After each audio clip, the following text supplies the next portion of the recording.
everybody. Welcome back to BareRose Garage. It's another Saturday. Let me get the mic up here so you can actually hear me. There we go. Pretty sure you can hear me now.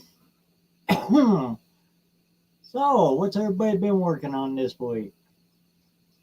I've been I brought the 58 back in the shop. That's what I've done now, and well, cleaning up the back pasture, getting ready to turn my horse out into for summertime pasture. Get her off that expensive hay. Buck does it. Hey, what's going on, Buck? Nathan's Mopar, what's going on? Good to see you. Yeah, like any other Saturday, I got the link up there. If anybody wants to hop on in, we'll just talk about whatever we're going to talk about. But that's what I've been up to this past little while. ASO, good to see you, man. I heard you're having some troubles with your 302. And Cousin Mike was telling me you're thinking about going up with 351.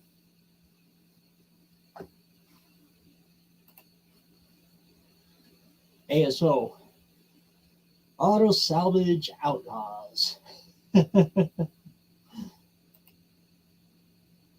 Turbo Tom 416, good to see you, man. What's been going on? Deborah Loving Life, always good to see you.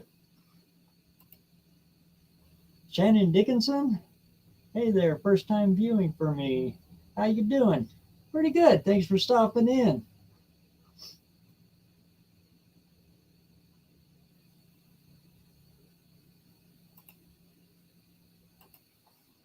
Thinking on something, huh? Yeah, I hate it when you get them all done up and ready, and then you find that one key in the puzzle that is missing. Lord knows I've had quite a few of them like that. Lord knows my backyard is clear full of things like that. Hey, Sam, what's going on? Good to see you. Wendy, always good to see you. I haven't seen a one-eyed cat around for a little bit. He must be going really dog deep on that 5-barrel Valiant. Tell Don hi for me. And one of the best guys on YouTube right here, Unfinished Project, or as like I like to call him, Up. Great to see you, man. Scarlett, I seen you over on Buck's place. It's good to see you out there. Hey, there he is. I figured he's around here somewhere. Good to see you, Don.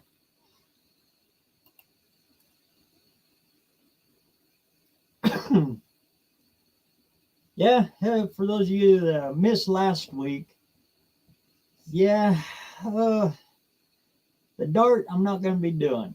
I pushed her back out of the shop. In order to go through with the Dart, I'd have to cut the floor out of it and do a bunch of modifying. And the car's in too good a shape to be cutting on. So I just, every time I grab the cutoff wheel or the plasma cutter, my hands would start shaking. So I can't do it. I can't cut up a good car. So it got pushed back to the back, and I brought the 58 300, the white one, into the shop, and that's the one that's going now. Same thing. I'm going to stick the Y block in it. It's just going to be a Y block. I'm going to swing the tree with it while I'm there. For those of you who don't know, that's a 3 on the tree. It's drag racing with a 3 on the tree. Back in the day, they called it swinging the tree because you swung it. Anyway, that's all going back in it, and we're going to see what happens.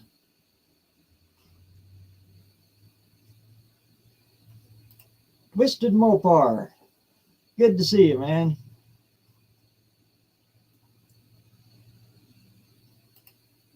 Oh, turbo plumbing. That's always fun.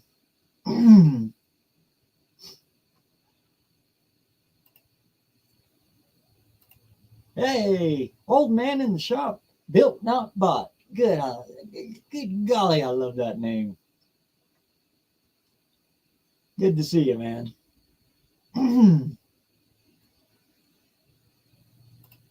Indirect connections. I love that name. How's it going, Jay?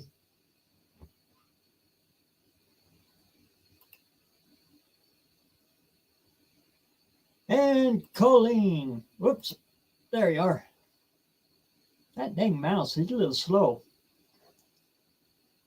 Always good to see you.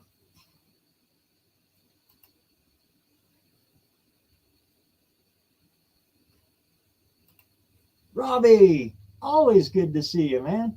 This is one of my very first commenters way back in the day. Good Lord. I appreciate you so much, Robbie. And I'm back on the 58, so I got some more good content coming your way. Just as soon as I can get it down off of here and into the YouTube machine for all you guys. I got it sit right here, all my footage from today. Anyway,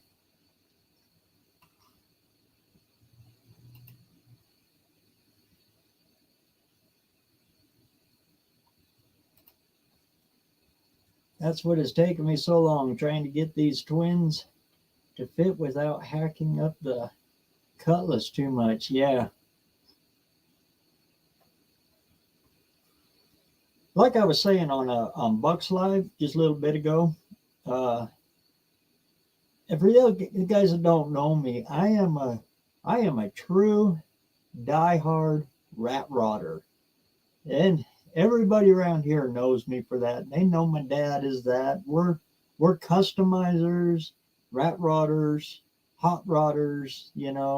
Originality doesn't mean a whole lot to us, but there's an unwritten code of ethics in all of that. When the car is too good, uh, I just can't bring myself to cut it up.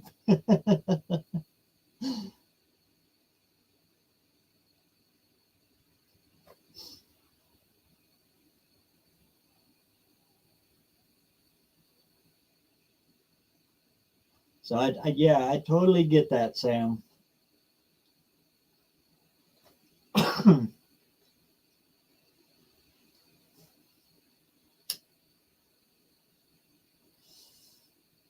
So, like I said, I got the link set up there, and any yells want to come on in and shoot the breeze or whatever you want to talk about, hop on in.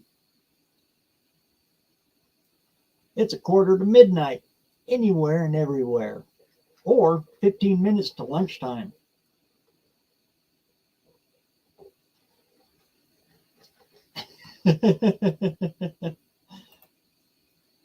Cutting up a good car is fun.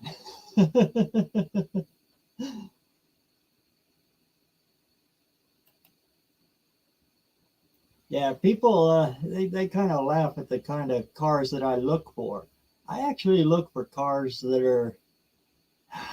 I like to hit up all the restoration shops and places like that, because generally out back they've got all the parts cars.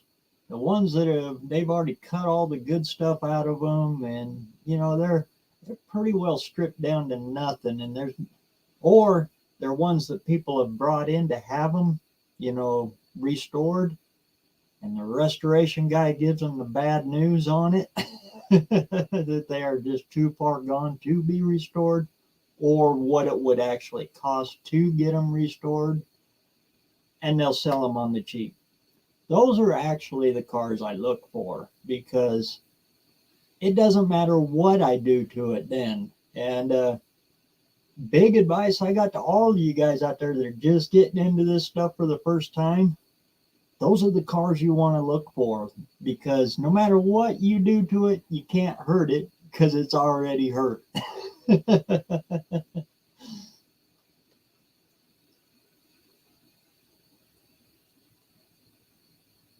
But every now and then I come across one that just shatters my hopes and dreams because it's in too good a shape.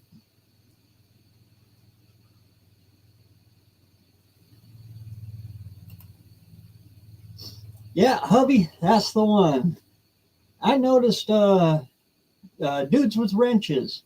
He just did a little short on the 57. Actually, it's all of them, 56. No, 55, 56, 57, and the 58, but the 58 was a little late. On the differences between the 50, those mid to late 50s Fords and Chevys. A lot of people don't actually realize Ford outsold Chevy in them years, and Ford was beating everybody back in them years. And the key to Ford's success in them years, it was weight. That's why that one is in the shop now. It's actually a very light car for what it is compared to all of the other brands back in them years. It's a light car.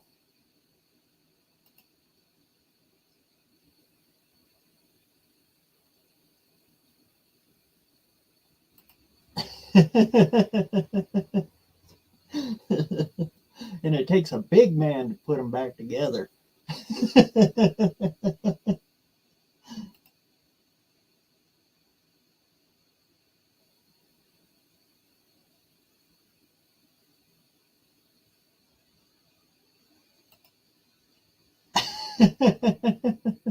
Good grief. I like all the people in the chat, but geez, this live has only started 9 minutes ago and there's a line in the chat. All the seats are taken. There's always a seat for you, man. Come on in, pull up your chair.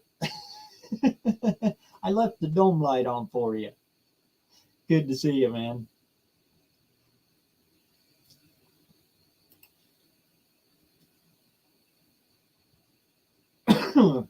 Oh, what was I talking about there? I was just rambling.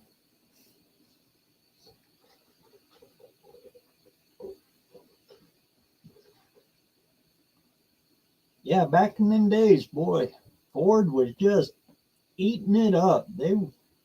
Well, they had a factory supercharger on them.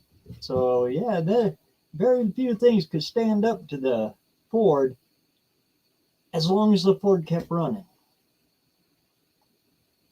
And that was due to the Y block's drawback. But once they introduced the FE, that took care of that. That was it kind of started in 58, 59. They were starting to trickle them in, the first edition ones. Or you get into the good stuff, the Marauders, the MELs, MELs. Whoo, boy, those things were laying down some big old numbers.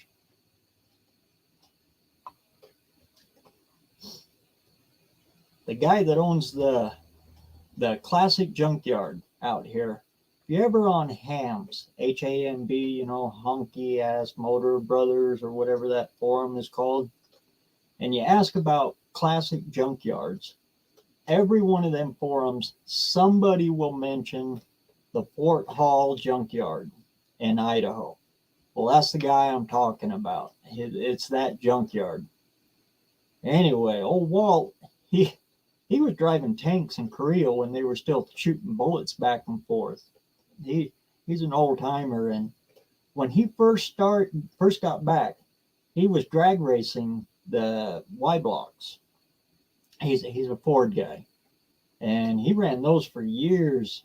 And then he said it was about 61, 62. He switched to the 430 Super Marauder, and yeah, he said the whole world changed for him. Back in those years, a big block was almost unheard of, and that 430, that was pretty good size.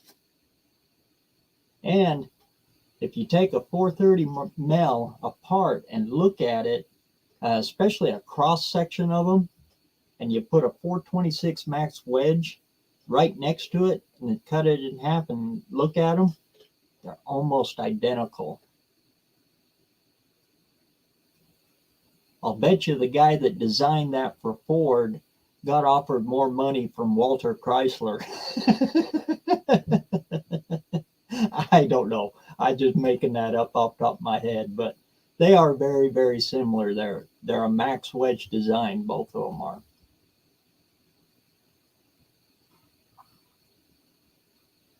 Hey, Arrowhead, good to see you, brother.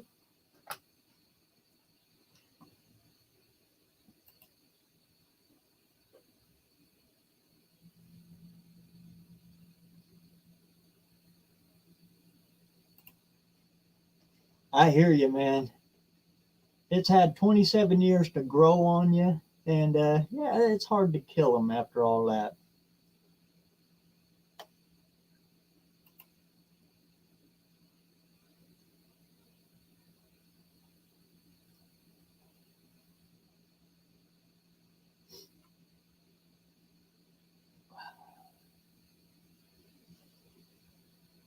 Making sure I get all caught up in the chat there. And I'm working on a little something for my next up and coming lives. Working on getting a couple of actual live guests. One of them, Big B. I really want to have him back on. So I'm getting the shop set up. I got a 200-foot ether cable I've got set out there now, and we'll start doing lives out there as well. And I got some more guests in the making. Just waiting on scheduling is all.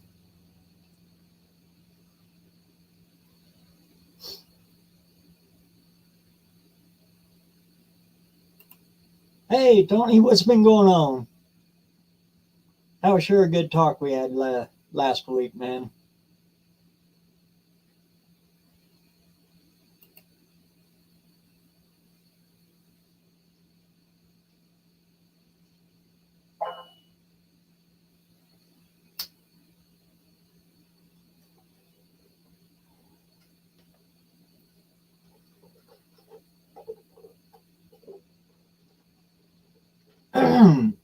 There.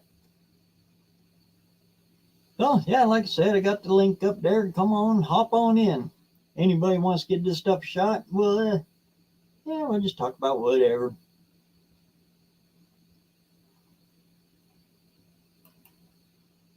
I found it on eBay. They're actually pretty cheap. Cat 6, I think's what it is.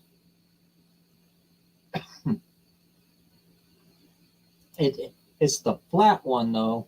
I wish I would have got the what's it called, insulated ones, because I'm thinking about running a chunk of PVC just barely under the sod in the yard across over. The way I got it set up now, I got to roll it back up when I'm done. But it's plenty long enough I can go out over. I figured I'd get the flat wound so that I can just slip it through a window and then close the window and then slip it over to the shop, and the door on the shop will close and not hurt it.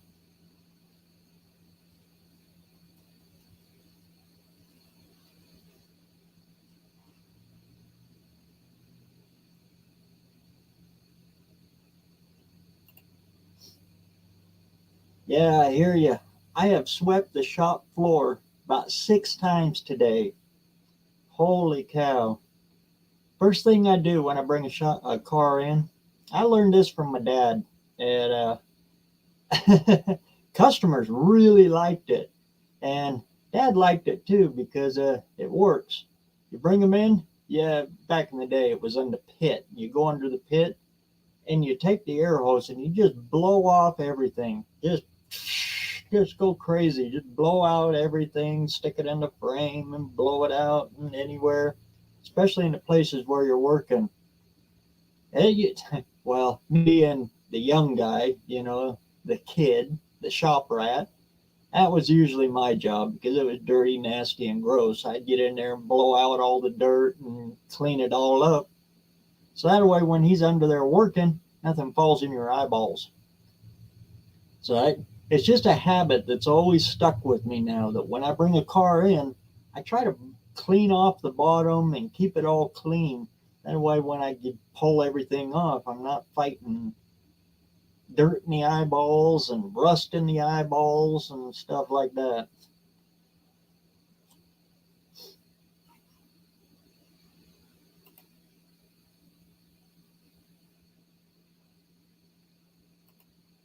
I hear you, Sam.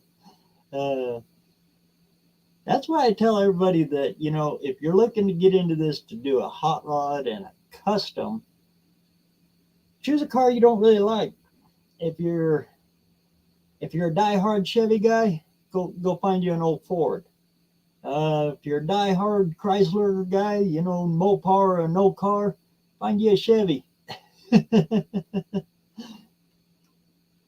That way you can do anything you want to do to it. And if you do happen to kill it, well, you just heard another Chevy. Hey, old man in the shop, How we what's doing? going on? How we doing, man? Not too bad. How you been? That's good. That's good. Thanks for coming in. Oh yeah. Well, I don't type very fast, so if I'm gonna talk to you, it's gonna take forever for me to type it. This makes it easy.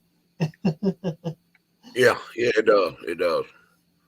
That yeah, I need to run Ethernet cable out there to my shop. I don't have, man, overall I can't get no signal whatsoever in that thing. Yeah, when you're trying to do So I need video to put off of Wi-Fi out there. Wi-Fi.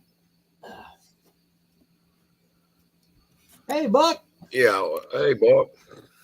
Hey, BareRose, hello. Yeah, I mean, I can't even get internet service, period, in my shop. That's the way my So, dad's shop is. He's got it all insulated with the foil back, and it's like a tinfoil hat. You go in there and you got to step outside to look anything up on the internet or. Well, I It blocks it all. don't know.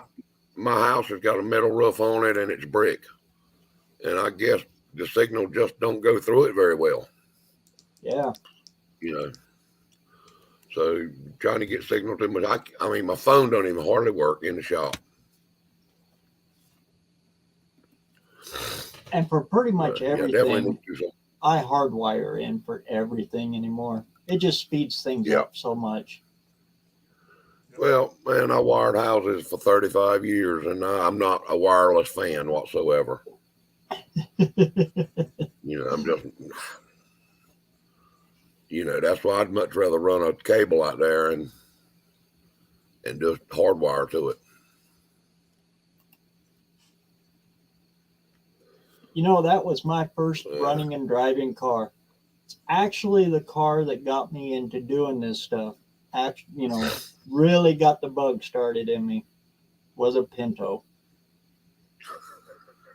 It was the funniest looking little Pinto too. Had a big whale tail spoiler on the top. Crazy looking thing.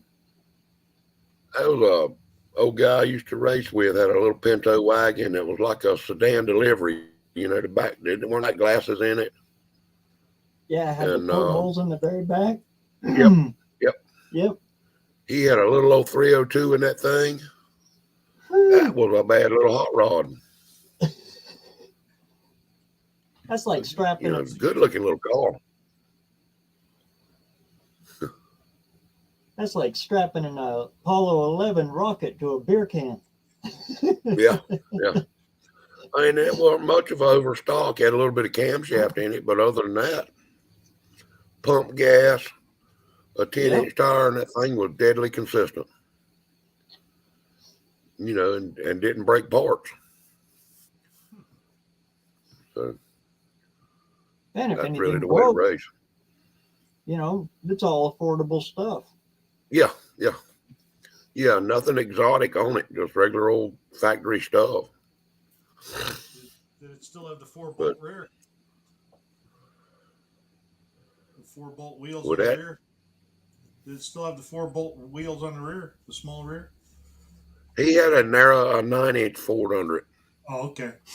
Yeah, he had put a 9-inch under it and narrowed it down, but it was still the same. It was the width of the Pinto rear end. Right. But he done that, and that intrigued another buddy of mine. Got a Vega wagon and put a 468 in it. Woo. No, that thing was dangerous. You know, it was tubbed out and narrowed rear end and all that, but that thing run into low fives when you could keep it on all four wheels.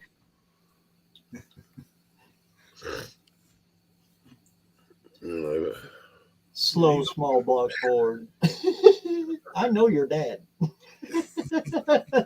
yeah. Mm. Yes, but back then that was when racing was fun and it weren't expensive. Yeah. Now it just costs a daggone much now. You know, it's just not any fun.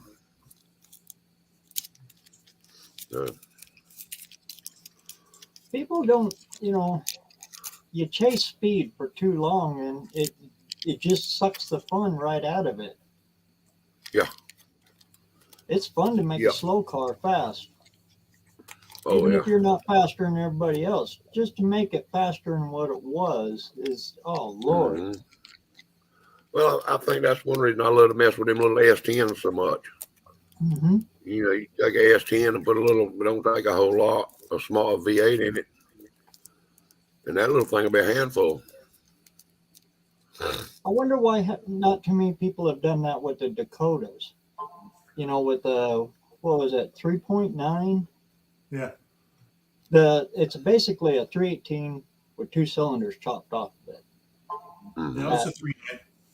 Yeah. I wonder why people haven't really been hitting that hard. You don't see that very often. No, there's a few of them out there. I've seen them on Facebook, but that, like you said, not as many as. I think more people do stuff with the Ranger than they do with the Dakota. I'd rather do it with a Dakota. Yeah. A 2-wheel drive Ranger, that's twin I-beam front suspension. I don't want to play with that no more. Nah. That was the older ones. I think the newer ones have independent, don't they? Yeah. Yeah, that twin I-beam was dangerous. Oh Lord. We took one and we mounted it on top of the frame and then stuck it out front, suicided it. Uh-huh. That was the hardest build we ever did. You see it in some of my videos. We call it Sir Rat. Okay. It's a 51 Chevy cab. Did it, when you done all that, was the geometry on the steering terrible? It was a head scratcher, I'll tell you what. I bet it was. We took the spindles and then swapped them side for side to get it to steer from the rear. And then we used a Ford Windstar power rack. So you made it rear steer. Yeah. On the 87 1-tons, you could do that because they were kingpin. Okay, yeah. The ball joint ones you can't do that with. Right. That's interesting, though. That's interesting. Yeah, because the kingpin had it centered, so it really didn't matter. Okay. It's got that, what do they call it? Eccentric nut in it. Mm-hmm. That switch. Yep. That's how you adjust your caster with them. And boy, with twin I-beam, you got to be dead nuts with it because they have variable caster. Yeah. Or not caster, camber, variable camber. Don't know that I would have the patience for that. Like I said, it's up on my channel. You'll see it. Yeah, I go look at that. Use the running, front end and rear end out of a 87 1-ton dually. Okay. I tell you Utility what, truck. I've been watching Jonathan W. And he's big into steam engines, and diesels too. But he's took a mid '90s Chevrolet 1-ton dually that was a 6.5 truck, and put a 12-valve Cummins in it, and hooking a 4L80 up to it. I don't know how he's making all this work, but he took and put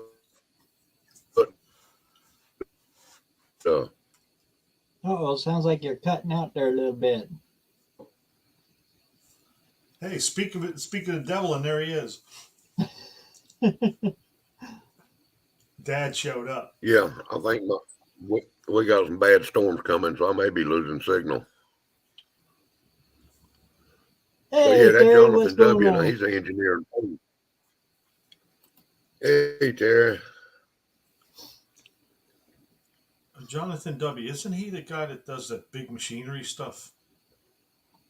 Yeah, he does a lot of Model A's, Model T's, and steam engines. Okay.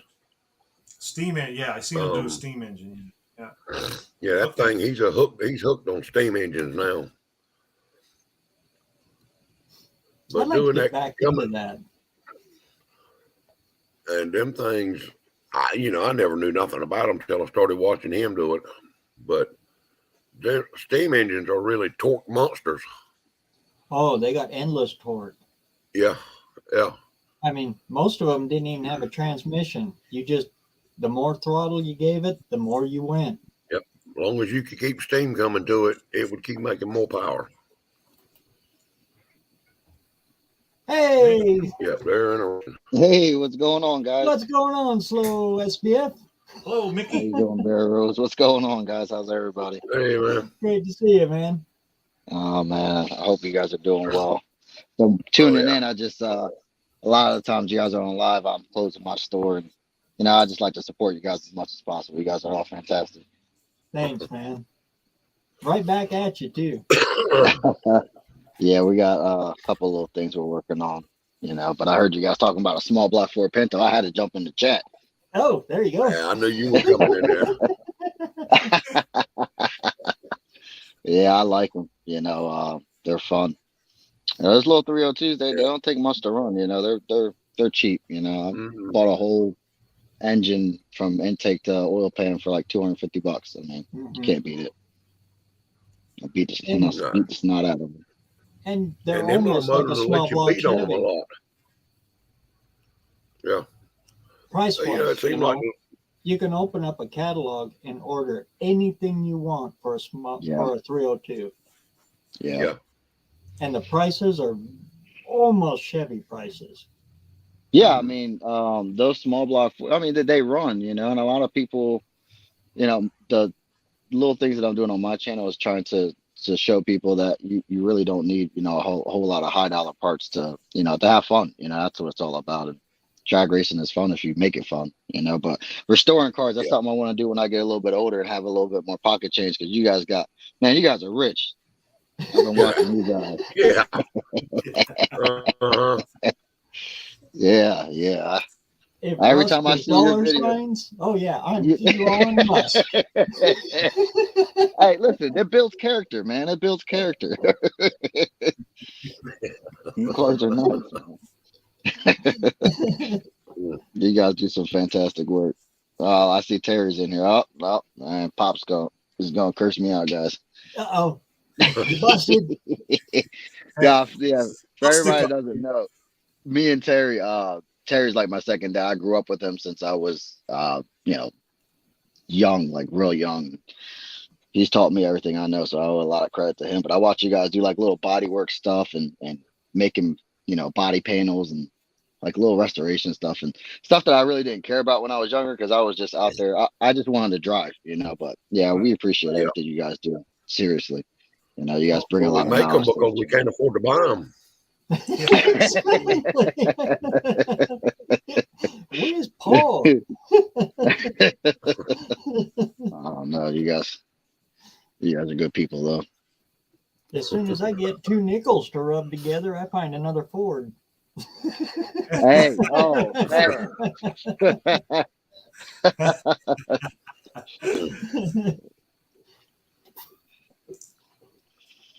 I seem to be that way too. Yeah. Seem like keep a yard full of trucks. I like to do a Yeah, Malibu so wagon we did. or, you know, a wagon later on. That'd be pretty nice. Late Yeah, they're pretty neat. 70s, or Yeah, that would. are you gonna dig deep? I like to do like a 79-ish Malibu wagon with a big block in it. You know, just it's gotta have a stick shift in it though. You know, I'm a young guy. I like grabbing gears. That's me. There ain't nothing wrong with that. That's fun. Yeah, I got one right there.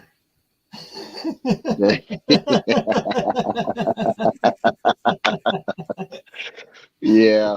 There's just little things that that I've always wanted to accomplish. But this little 302, we're doing little things, and pretty soon I think we're gonna go into 11s, and hopefully, I couldn't make the arrangements to come to No Name Nationals this year. I might fly out for like a day. I might be off one day to fly out there, say hi to everybody, and come back. But next year, we're gonna make a big push to try and come out and hang out with you guys. Cool. Well, if you make it, I'll throw you the keys. If I make it too. Hey, I'm down to wheel anything. Just got one wheel and a motor. Put me in it. You run the U-Haul. Yeah. Mm. Oh, yeah. It is a manual too, There you go. but you got to swing the tree. That listen, I'll tie a rope to it, whatever you need me to do. I'm leaving it on the column. That's fine. Actually, I started first car I drove was an old Malibu with a 3 on a tree. Yep. Yeah, that was the very first one that I drove, Yeah, and then after that, how many I jumped into like a 70. how many times you busted a windshield? None. I broken 3 transmission, well, 3 T5 shifters because from factory they're horrible. I put my hand through the radio a couple of times, so I've done that. Never through the windshield though. It was my grandma's car. She'd have caught me 3-speed on, racing. I'd have been crucified. A 3-speed on the column. Yeah, it's good. You got Right some there, wore out go. bushings. That fist will sure hit that windshield before you go to second gear. Oh, then you're stuck. Yes, sir. Yep. Pull her off, jump out, reach under there with a screwdriver, and give it a okay. Yep. Yeah. I'm jamming. Yeah, I remember that. I forgot all about Yep, that. you've been there. Yes, sir. Mm-mm. Of Hey, course, hey, Buck, what's going on with your cars? Did you ever get your carburetor stuff figured out? With the Holly, no. I did put the Quadrajet together, put it on there, and it runs a whole lot better. I don't have that hesitation at all anymore, but it Cool. runs rich because it's set up for a 455. You know, but Right. I thought I'd put it on there and see if there's any problems with it. That's the one BareRose Gaming sent me. Oh, is it? Yeah, put a kit and stuff in it. Got some parts from Dallas and jets and rods and stuff, and put it all together. And but it runs really good. I tied off the secondary so they don't kick in because it really floods out then. You know, runs rich. Yeah. Just put the runs- secondaries on a button. Let them Yeah. open up at 350 feet out. But I've just been driving it. I only drove it around town a few times. So Yeah. what I wanted to do was try to put some bigger jets in that Holly and see if that makes a difference. Yeah, that could have been it. There's 5. They call it the ones that are in there are 512s, which I think are 51s or something. Okay. I don't know. Yeah, the Holly stuff is what I grew up like, what I know. So I mean, there's people that like Edelbrock, there's people that like Quadrigets, people that like Hollies. I mean, it's Right. really all what you prefer and what you know. And I'm still a young guy, so I'm learning every day.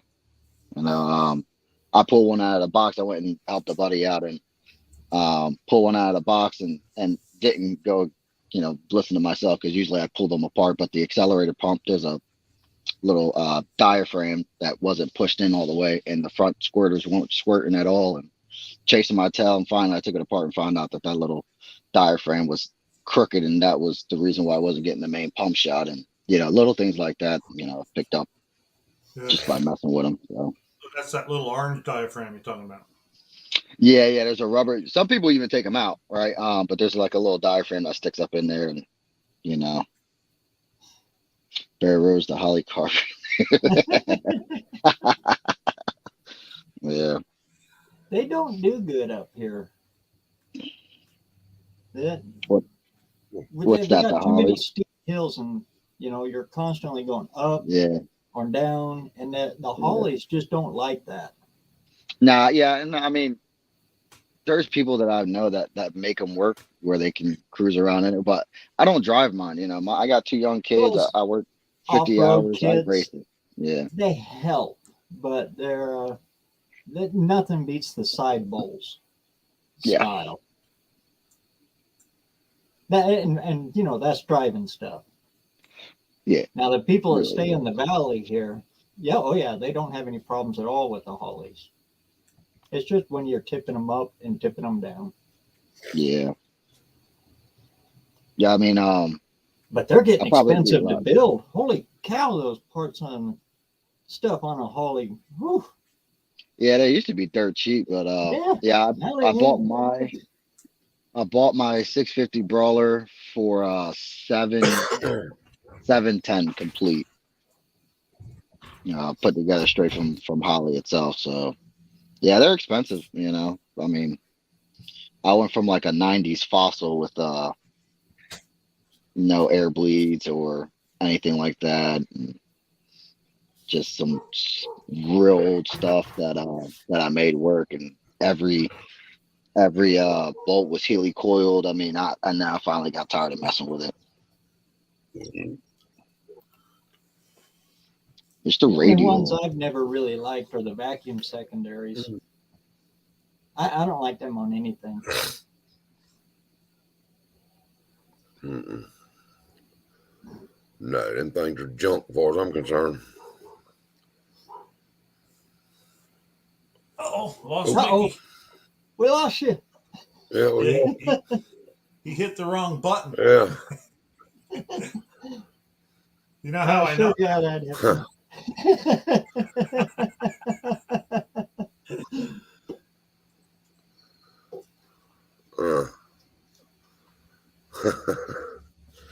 Yeah, I ain't never had no success really making a vacuum secondary carb work if you got much camshaft in the motor. Yeah, you're basically Yeah. running a 2-barrel. Yeah, yeah. You know, and then you're depending on vacuum opening the barrels up and all that. Not for me. I like a good mechanical So, that you can feel in the pedal too, so that you know That's when right. you're gonna throw it a little more. Or I don't know. I like to I feel think my that's just old cars. school stuff, you know, but you know, I like to feel it. I'm the same way. I like to feel that like the back barrels when they're coming in. So I'm just mechanical. And you know, When the the clutch and pedal you can starts to vibrate and the gear shift starts to vibrate, you know it's time to give it a little more and hit another one. Yeah, Yep. it's just Yep. it's just part of it. Yep. And when things go sour, I know how to limp it home. Right. Well, you know, it's just like that Jonathan W. I was talking about. You know, he's all old school points and carburetors. He said a pair of pliers and a screwdriver, and I can make it run. Yeah. You know, the fuel Stephen injected Holt. stuff, you're gonna go to walking. Yeah, Stephen Holt brought up a good point. He's coming up this way to get that Ranchero that I gave to him.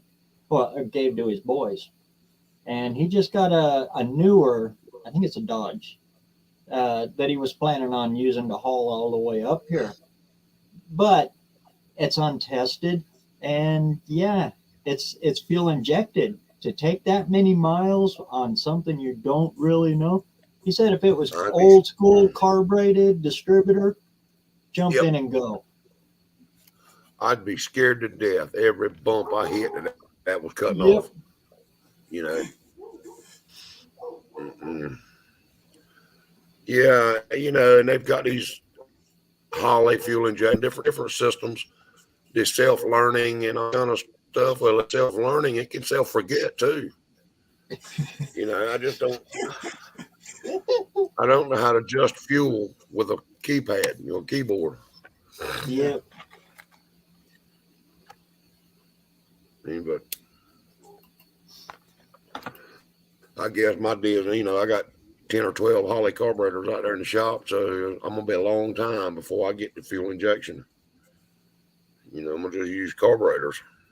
I got so many of them. What else? Yeah. Why not use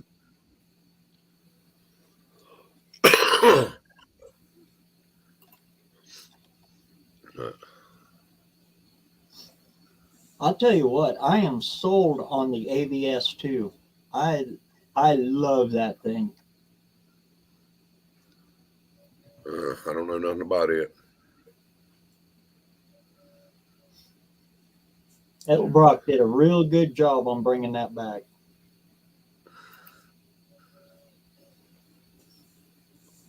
The What is it, squirters like the Carter? are a fogger instead of a squirt. It's a fog. So it's more, Man, it atomizes that shot. yeah. And Okay. you bump that throttle and it's bang there. Mm-hmm. Super easy to tune in. Well, is that based off of a Carter carburetor? Yeah, the ABS. Okay. I remember back in the 80s, we were buying Carters if we didn't have the money to buy an Edelbrock. Mm-hmm. Oh, yeah. Well, somebody was saying that Edelbrock had come out with a copy of the Holly. Yep. And it's about $300 cheaper than the Holly. Is it? Really? And it's already set up for everything, anything you want.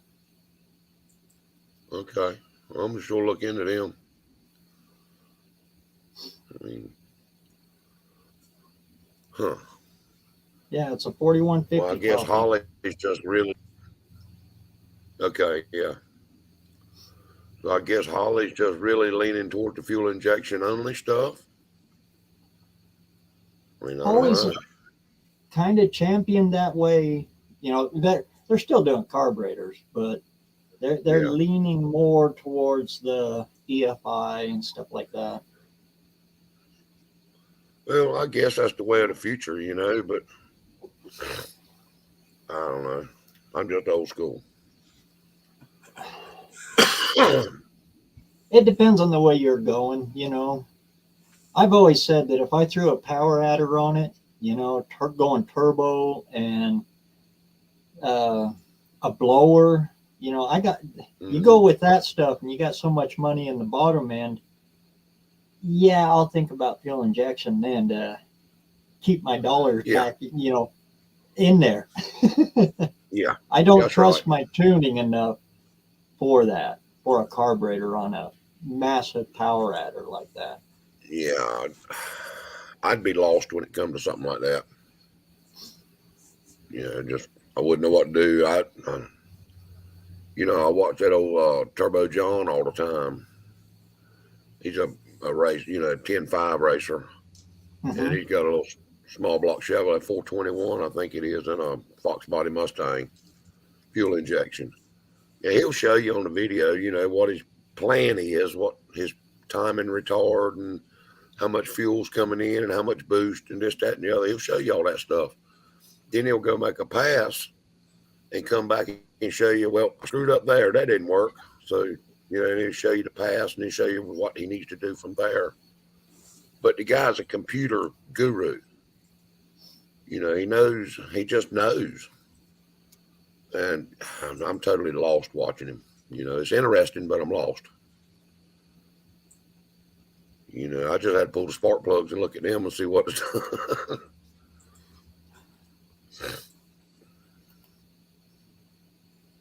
Yeah, I see the new president of Toyota said, Yeah. they're not going to push My it. They're not Ford going to do like dealership. everybody else. They're going to keep the internal combustion engine going. And Yeah, they're my- still going my to do cousin- electrics, but they're not going to do like everybody else and all or nothing. Yeah, they're going to be like Bud Light. Be careful.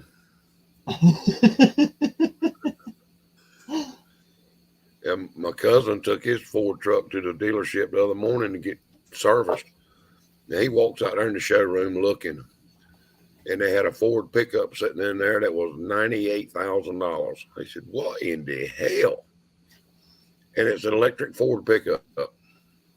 Oh yeah, the Ford Asking Lightning. him, I guess it was. He didn't say.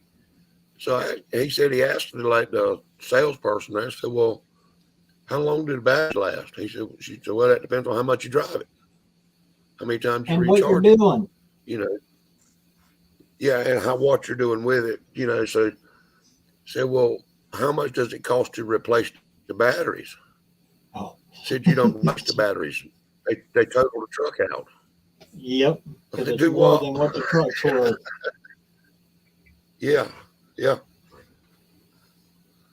That's messed up now. Which I won't never have a $90,000 truck to start with, so it don't matter. But Yeah. the damn sure wouldn't be no battery powered truck. A friend of mine had a Model S Tesla. He got one. It's one of the first ones that have the back when they had the lifetime guaranteed batteries. Mm-hmm. And up here in Idaho, it's cold a long time.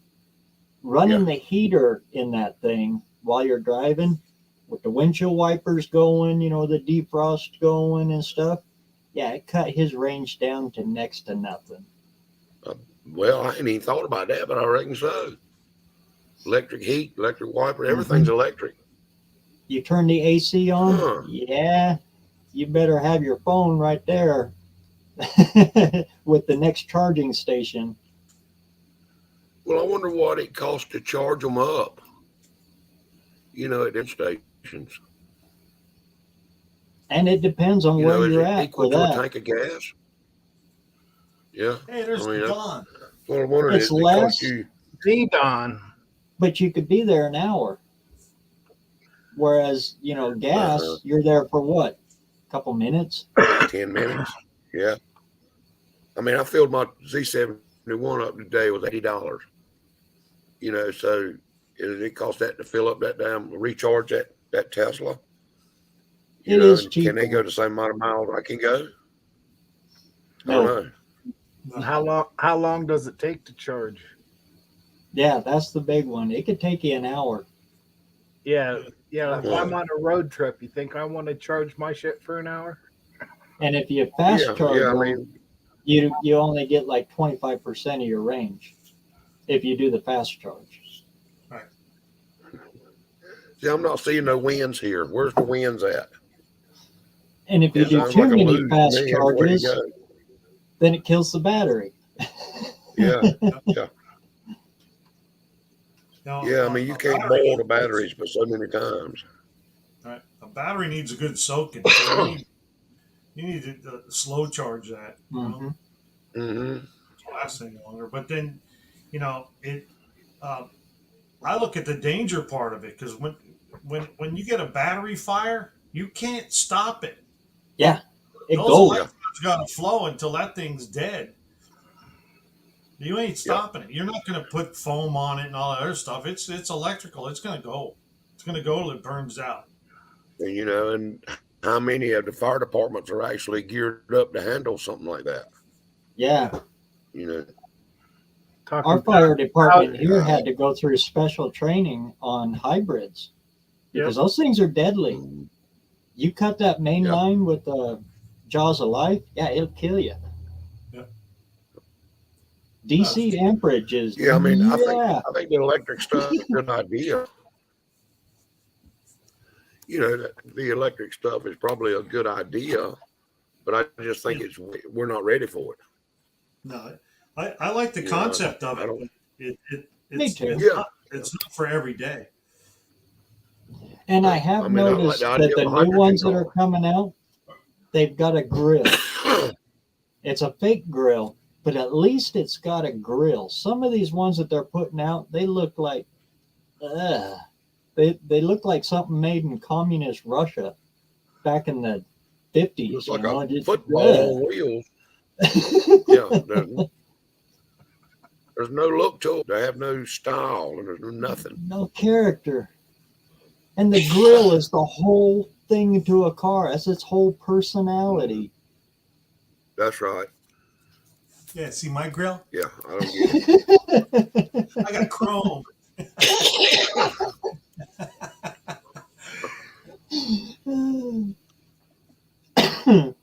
Ugh. Yeah, I electric. don't know. And electric's only good maybe if you're putting around town, but Yeah. you can't do no road trip. Yeah. So. No. Yeah, I mean, y'all just like you want to get, you jump in a little electric car and they're gonna go to Sikeston with it. You know, how many stops you have to make? I ain't got that much time for layovers. Yeah, I mean, when I stop on a road trip, I mean, it's like everybody go to the bathroom while I'm filling up. You know. yeah. Yep. If you want Yeah. a drink or a pack of nabs, you better get it now because we're not. That's right. Yeah, I mean that's the way we've always done. And the bad thing You is, can ride for a Rodney, tank of gas. he rewired his, had to pull in another service into his garage, for the Tesla charger. That thing is big. He had to run another 200 amp Yeah. service out to his garage for that. So that I've got a was friend that not cheap.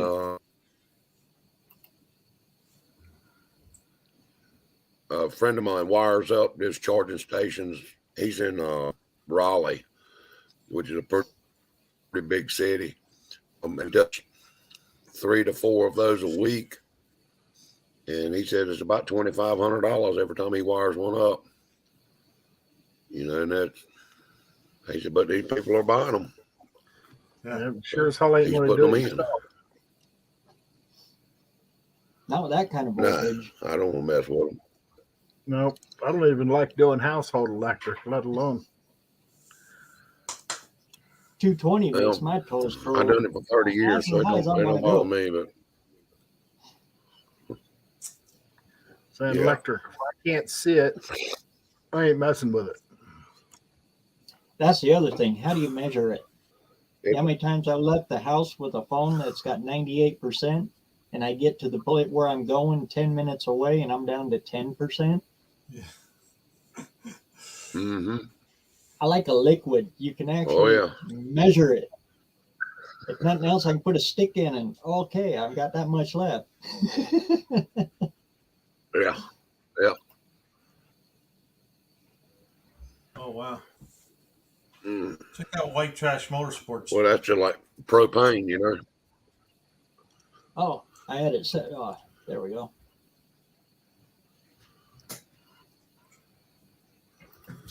Right here. We received special instructions when we told Nev from the They Nev Center. towed new EVs, maybe Oh, okay. keep it away from other vehicles because they catch on fire as much as 3 months after the accident. Yeah. Wow. I heard they put them That's in crazy. storage containers to lock them down. Oh, really? Yeah. Look at all that. That's why I was talking about the safety or the danger, how dangerous they are.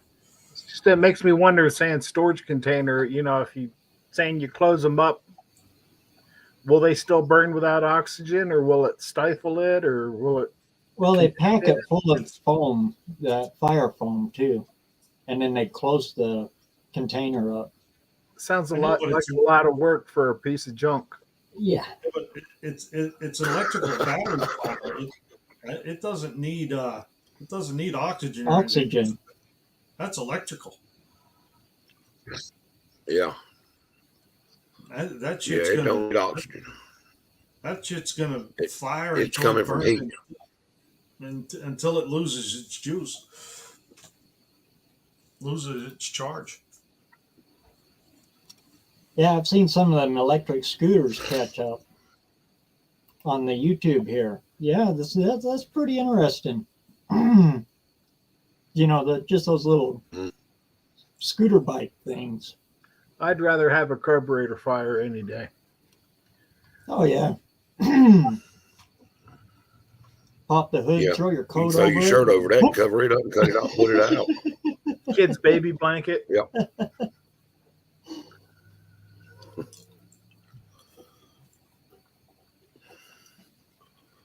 And I That's brought right. a couple of them back to life. Ones that really burnt. Oh, Melted yeah. the carburetor and the distributor. Always Fords. They Good, like I'm to driving a Plymouth. spray that distributor right there in front. Well, it's got its pluses and minuses for being up front. A lot of minuses. Well, a whole lot easier to change the points in a Ford than it would be a Chevrolet. Yeah, they're easier to work on that part of it. Yeah, and I could still mess Yeah. them up. Yeah, because you got to work on them so much. You get used to it. Yeah, I said that to a guy one time. I said, "Man, I could do these with my eyes closed, right?" I had a hell of a time with that Ford.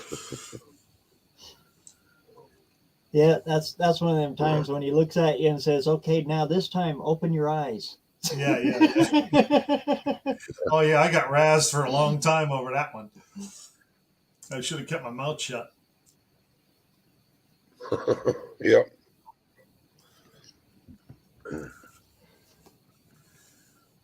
How many times you've been working on something and your mind's just not in there? You're thinking of other things, and you're and then you realize, oh, righty tighty, lefty loosey. Yeah, going the wrong way. We don't talk about that.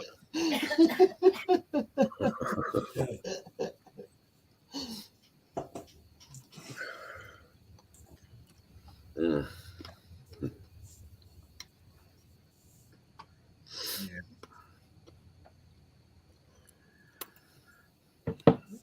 Yep, we get EV fires in the impound yards 3 to 4 days after they crash.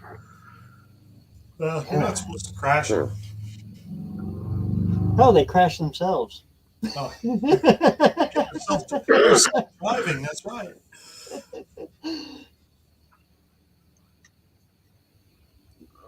You know, I thought it was pretty cool when they had the Priuses. They had, you know, a gas engine and an electric. You know, Hybrid. That's interesting. I mean that seemed Yeah. seemed half decent. You know, we have a guy at work that drives a Prius. He gets like 53 miles at a gallon. Can't argue that. No, no, he loves that. But you know, I had a little 97 Saturn. I was getting 38 miles a gallon with a little 4-cylinder.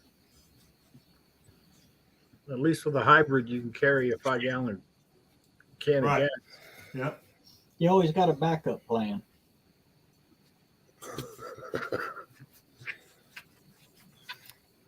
Yeah, I learned a Yeah, they long two cars time together ago at 38 miles to the gallon. that there's a reason there's an R or an L on the end of a lug stud. Yeah. Yep. Yeah. But and if it's blank, it's normal. If there's Yeah. something stamped in there, be careful. You know how many years it took me to realize that?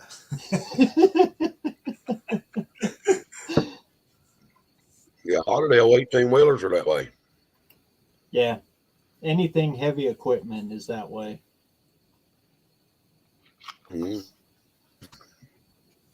Something to do with the weight and the rotation. It'll loosen them up under a heavy load. Yeah, that's what they say. But Cars never get that heavy though. Even little darts. Oh, good Lord. Does that have a left-handed on it? Yep.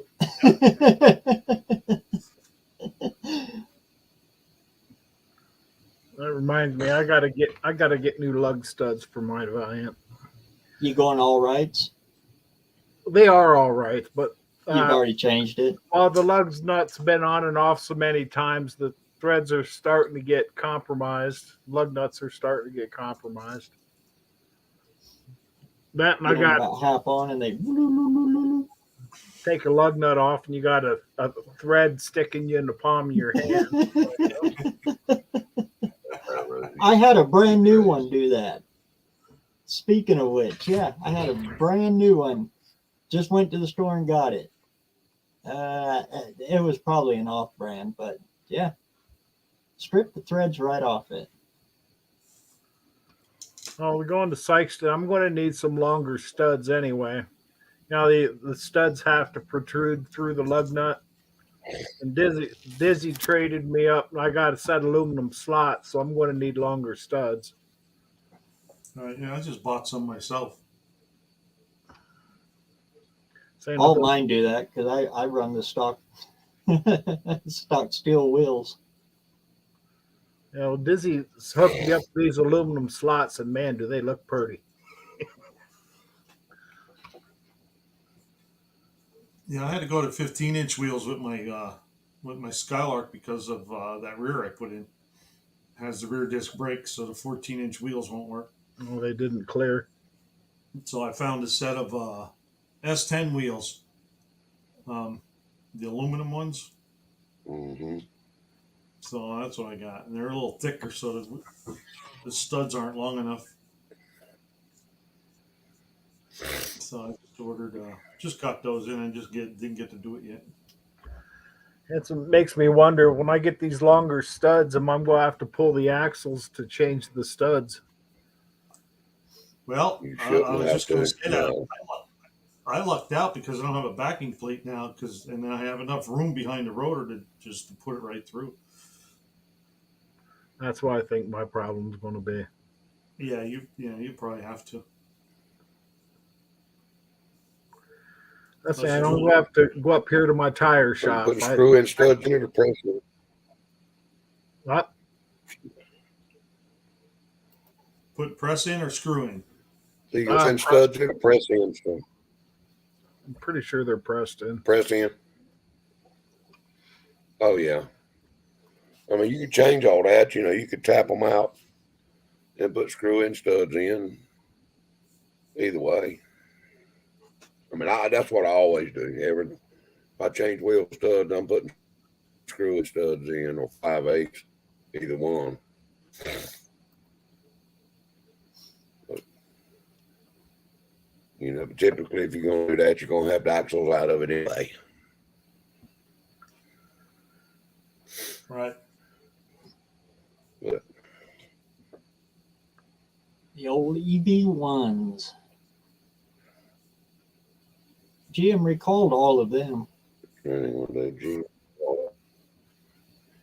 EVs. Look at her and test trying to go pretty fast, look like a Saturn. Huh. Yeah, I think it actually was a division. I'm going to jump off here, fellas. I just wanted to stop in and say hi to BareRose and hi Mark and hi Don and hello everybody in the chat. But all right, I'm gonna. we'll see you. You guys all have a good night. See ya. Hey, Buck. Great seeing you, Buck. All right, you too, Ram. He already left. Oh.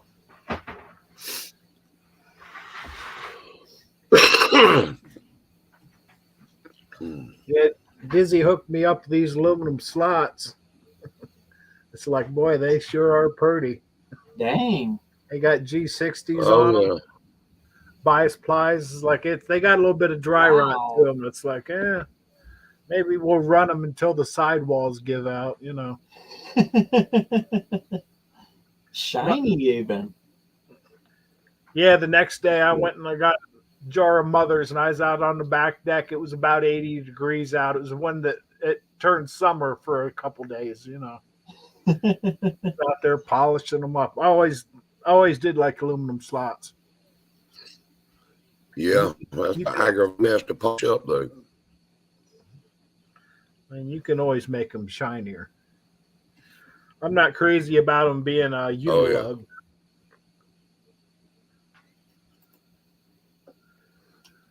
Going to make the move down to North Carolina, huh? A little better weather down there.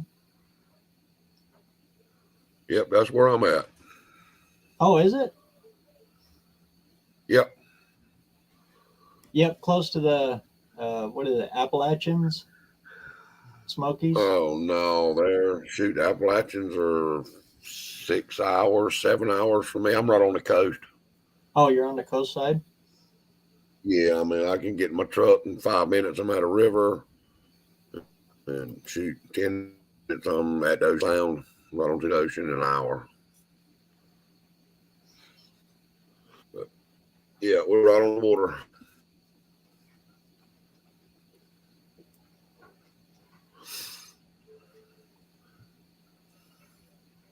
I've always liked the Carolinas. We'll move from you know, it's pretty good, man. Our winters are very mild. We ain't had a snow flurry all winter long. You know, It was pretty mild winter today this it year. was mid 70s for the last month. You know, it's been good. I mean, we've been mowing grass for a month now. Oh Lord, Yeah. I haven't mowed yet. I can go another Really? week before I start mowing. Of course, last week we had snow still, so we got brutalized. I mean, Yeah, I've mowed twice here. yeah, Now- here, man, 4 or 5 inches of snow is a big deal around here. You know, that don't happen very often. That'd be pretty spooky then.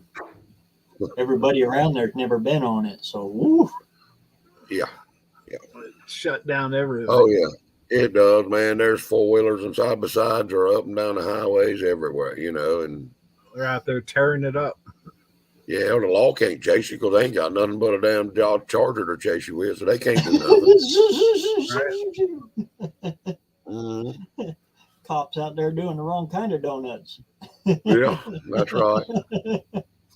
So yeah, but like I say, once every several years. But yeah, people don't know how to drive here in it. You know, here in PA, it's like you get that 2-3 inches. It's time to go find an empty parking lot and have some fun. That's how you learn to drive up here. Go find a parking lot. You know, find out what you can and can't get away with. Everybody around here learn how to drive on a tractor. Oh, She's ready for Sikeston. Oh yeah, I'm ready to go on track. She's not crazy about the trip, but she likes it when we get there. You don't want to go, you just want to be there. how many hours was it for you guys? It ended up being about 14, close to 15. I'm usually on the road a half hour and I'm sleeping. Yeah, she don't travel well. Remember years ago we was going to the Mississippi. It's going to the Gulf Coast and ended up. I took the first leg. Yeah, she drove the first leg and pulled over about 15 miles down the road.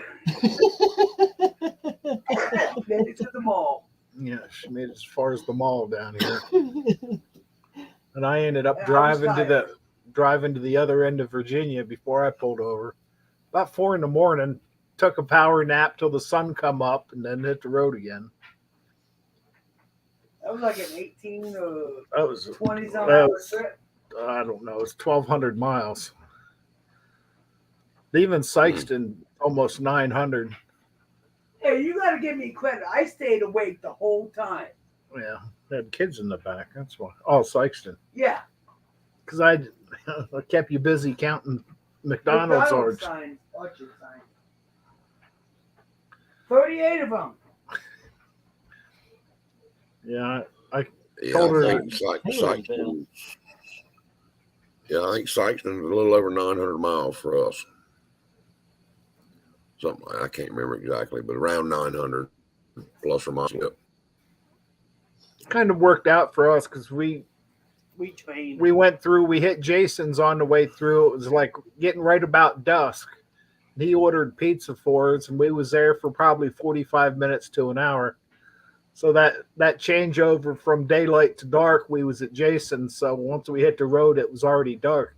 Because I hate driving at sunset. You got assholes don't turn on Especially their I-80. I-80 going across Wyoming at that time of year, the sun is right there. right in your face. Oh, man. Mm. By the time I got to Cheyenne, my eyes were bleeding. Joe Pizza. Rose, how far is it for you? How far is Sikeston for you, BareRose? 1,604. And 1,604. Every bit of it too, huh? I counted every one of them. What as you can get. I bet. We broke it up though. We only did like 8 hours a day. Yeah, we're gonna have to figure out our Still make- logistics this year. It's gonna be different towing a trailer. I don't know. Sometimes you can make good time towing a trailer too. Once we get out of the mountains here, we should be all right though. Yeah, that's the way it was here. As soon as you get out of the Rockies, it was smooth sailing. Yeah, we got a lot of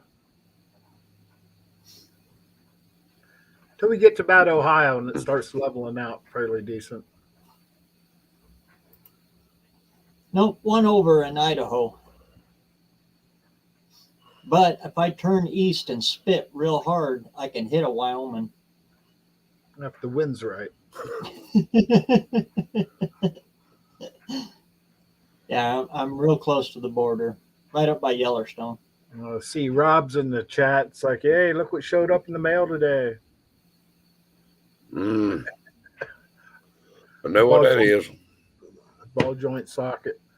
I ended up ordered one like a month ago, and it's like, where's that? Where's that? Where's that? And then I got an email. It's like, oh, it's on back order.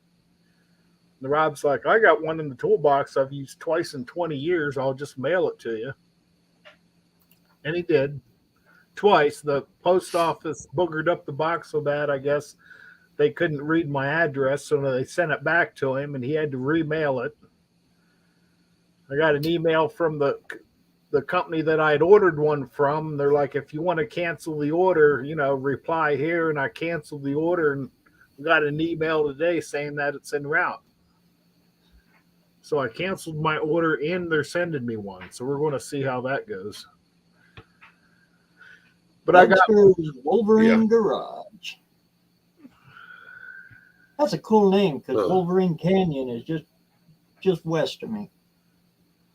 In fact, there was a group, country western group, back in the early 80s called Wolverine Canyon. They were from here. That motor I'm putting in the other 58, the motorhome that I got for that, Sam Collett, he was their manager. He owns the bar here in town. He bought that motorhome specifically to take them to Nashville to get signed. Then he drove it back here and parked it right beside a haystack and left it. But if you can find it, if you find Wolverine Canyon, those guys are from here. I know most of them pretty well. Yeah, that's cool. And now I get to pull my front end apart. It's going to be a learning experience. They're bad. I mean, if you got I got a 3/4 inch drive impact gun, and you stick it on that socket and you bust them things right loose. But other than that, it's going to take some pressure on a 1/2 inch drive ratchet and a pull handle or something. Well, them ball joints are tight. Yeah, you're going to need a cheater ball and somebody to hold the ratchet in place. Probably will have to throw some heat to it too. That would sure help. Yeah, we'll figure and when it out. you get it, when you get it broke loose, you look, they ain't but about 3 or 4 threads there that holds that thing in place. You know, damn, how was it so hard to come off? Ain't but a 1/4 thread of threads. You know, but is somebody there to help change you? 2 of them on a dog. Yeah, I got my brother to help me out. He's gonna. As you're pulling on it You with gonna the need it. cheater and reefing on it, have him hit the control arm with a hammer. Just give it a shot. The control arm, not the socket. Just- Right. And it'll Give shock it vibration. And watch out, because when she lets go, she's going to let go hard. Land on your ass. That's how we used to pull ball joints. We got an old, I think it's a 61 Ford Centerlink out of a 2-ton truck. It's big Centerlink. We cut the ends off of. We use it for a big pry bar. I'd stick it in, pull down on it, and my dad would stand back and whack it with a hammer, and it pop those ball joints loose. Yep. Then you save the ball joint, and that way you can take the spindle out and stuff and reuse the ball joint because it doesn't hurt them. That's right. Yeah, I got all this fun. Looking bushings, ball joints, bumper stops. Goodie box. Oh yeah. Yeah, you're gonna learn some new cuss words. Yep. I'm gonna paint it all pretty black before it goes on there. You just paint it afterwards. We'll figure it out. Yeah, Rob. They can be a pain. I'm bringing the 58 this year.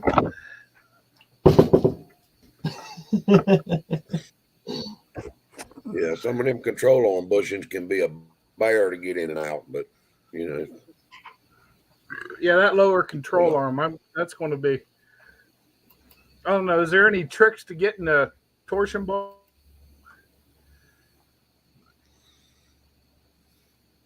Popping the torsion out. If you want to make your own tool, check out Junkyard D's channel. He's got a video out on it. He made his own tool, and it's an easy tool to make.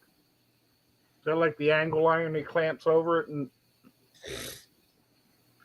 he used an old jack, the old bumper jack, because it's kind of got some little bite teeth on it. Worked pretty slick.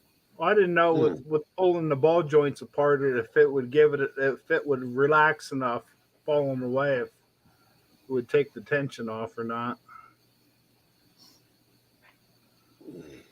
I don't know. We're going to find out one way or another. Yeah. We used to take changing the bushings and all that's going to be. My brother-in-law's got a 50-ton press, so it's like, just give me a heads up. We'll work on it. But I want to clean it all up. I want to make, I'm going to, like the control arms, I'm going to clean them up, paint them, get them, because I want it to look nice while I'm under there. That way I don't have to do it ever again. Yeah, that's right. We used to use a big pair of Yeah, channel about every or vehicle I get in the shop, I go ahead vice and grips. Wrap a replace rag all the. around the torsion bar, clamp down on it, and then smack it with a hammer. Pop them out. But sometimes it works. Sometimes you got to readjust it a bunch of times, and you kind of beat the hell out of your vice grips doing it. Screw the vice grips. They make those every day, but you don't have to go find a torsion bar. But wrap a rag around it. Yeah, I know you don't want to mar up the torsion Yeah. bar. It gives it a place for stress to start. Yep. I did that one time with a jackhammer bit. I got stuck underneath some rebar, and we had to cut the rebar with the chop saw, and I ended up nicked the Bit. And next time I fired, I was like, ping. It's like, hey, boss, this thing broke. And they're good until you give them a place to break. Running a jackhammer. Oh. Yeah, I don't even like that word, jackhammer. Well, that Or means a concrete trouble. hopper. Oh man. Yeah. The single foot ones that just boom, boom, boom, boom. They hop and compact the dirt. Oh man. Jumping jacks. Oh, them old jumping jacks. Yep. Yeah. If you get them on just right, they just kind of float. Yeah, but if the car misses a little bit, yep, and she spits, hold on, she's coming off. Yeah. We always tied a rope to the foot on them jumping jacks we had when we were doing slabs for commercial buildings and stuff. We'd always tie, there's a handle on the bottom of the jumping jack foot. We'd tie a rope to that, and one of the helpers that weren't good for nothing else kind of pull it along, and another one just hold it steady. That worked pretty good. But you find a soft spot in the ditch, that thing will bury itself in just a minute. Yeah, I did that one time. We was compacting dirt before once the walls were up, we was compacting dirt, and it was kind of had enough moisture where it would just move. It was like a real thick jello. I ended up splitting the back wall right down the corner. Yeah, the boss wasn't crazy about that. Yeah. Yeah, them jumping jacks, you better stay on top of that thing, because I swear if it ever starts going down in the ditch, you better stop. Yep. Well, it is a bear to get them back up. Yep. We've had to hook the excavator to them several times and pull them back up out of the hole. Yep. It's like falling into quicksand. Mm-hmm. Oh, the good old days. Yeah, we can call them that. It's so cool being able to drive around town. That's like, hey, I helped build that. You know, we poured the slab over there. We did this. We did that. Yeah, I mean, like I say, I've done electrical work for 34 years. And, you know, there's so many houses and commercial buildings that I can ride in town. Yep, one, that one, that one, that one. We wired a bunch. Yeah. So it's kind of interesting when you do that. I don't get your think there's belly, JB. Hey, JB, I ain't seen here. Idaho that I haven't been in back when I was doing HVAC. HVAC's something to get into because there's always business. Get into it when you're young, because oh my God, after about 10 years, you ain't got no knees left. That's why I never wanted to be a plumber or a HVAC guy, because you're always on your knees crawling. Whether it's in an attic or under a house, you're crawling. Oh, crawl spaces are the worst. Yeah. Oh, around here they use that big gravel, not like that. Oh, it's rough on your knees. Well, we're lucky now, man, since so many hurricanes and floods have been right here on the coast. Every house now is 4 foot off the ground or better. You know, so you can duck walk under them if nothing else. So crawl spaces are almost obsolete around here now. But shit, they And built I the was things always on the the little ground, you know. guy, so I was the one that had to play Oh, yeah. badger through the floor joists. Oh, you the tunnel rat. Yep. See, I never understood that. They'd put a house 18, 20 inches off the ground and then put a 16 or 18 inch piece of ductwork under there. And you got to crawl all the way down to one side and go around that thing just to get to the other side of the house. Yep. You know, And it I should have crawled been. a few duct lines. And I'll tell you what, it is nothing like the movies. Absolutely nothing like the movies. Those things are held together with self-tapper screws. Yeah, that's like crawling through a cheese grater. Mm-hmm. That's right. Yeah. You'll bleed to death coming one thing. And it's so tight in there, you got to turn your head the way you're going to do. And you got the drill the way you need it to go, because there ain't no way to turn it around and you do the worm all the way. Oh, man. Uh-huh. To put a turning vane in. Yeah, I'm glad the Harley the day's over with for Davidson me. dealer in Pocatello, I passed out in that one. They had to go up and get me. Huh. It was probably, You get too hot? yeah, it was probably 100 and 130, 120 in that attic. Oh. Well, Yeah, I've had enough heat injuries in the day. I don't do heat much anymore. I don't like it. I'll put it that way. My boss got pretty good about it. He wouldn't even let us. We wouldn't even do a service call if it was attic related in summer at 10 o'clock in the morning. We'll do it tomorrow, but we're not going in there after lunch. You know, just not going to do it. It's too hot. Yeah. You know, Yeah, it's rewiring like old houses.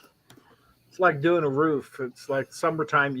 If it's a shingle roof, you can't go up after 10, 11 o'clock.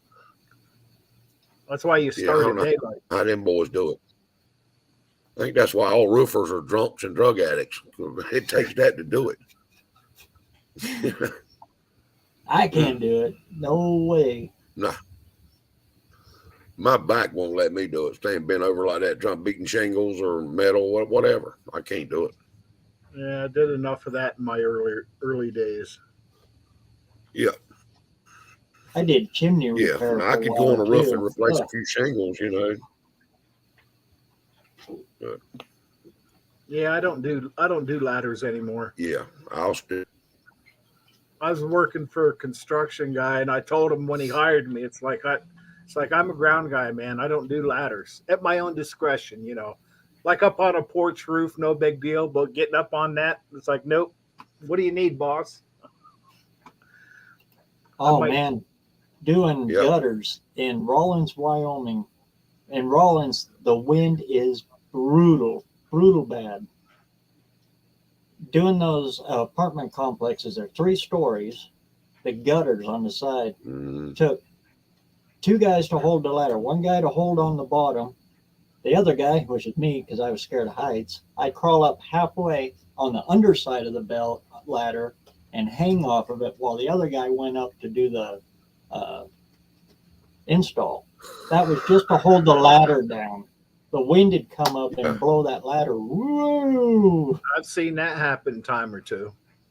So I'm out there hanging like a monkey off the belly of the ladder. Yelling, hurry, hurry. And he's fighting the wind and trying to, Rawlins. I hate Rawlins. We had, and I don't know how many damn buildings I've put the guys up there in the bucket trucks, you know, to put gutters on and 3-story buildings a mess on the river where the wind blowing so hard. You know, you can't hardly get a daggum ladder up that high and keep it steady. So we'd use the bucket truck and just, you know, walk right down the eaves so it didn't need to fasten it right up. But, yes, I don't really want either gutters.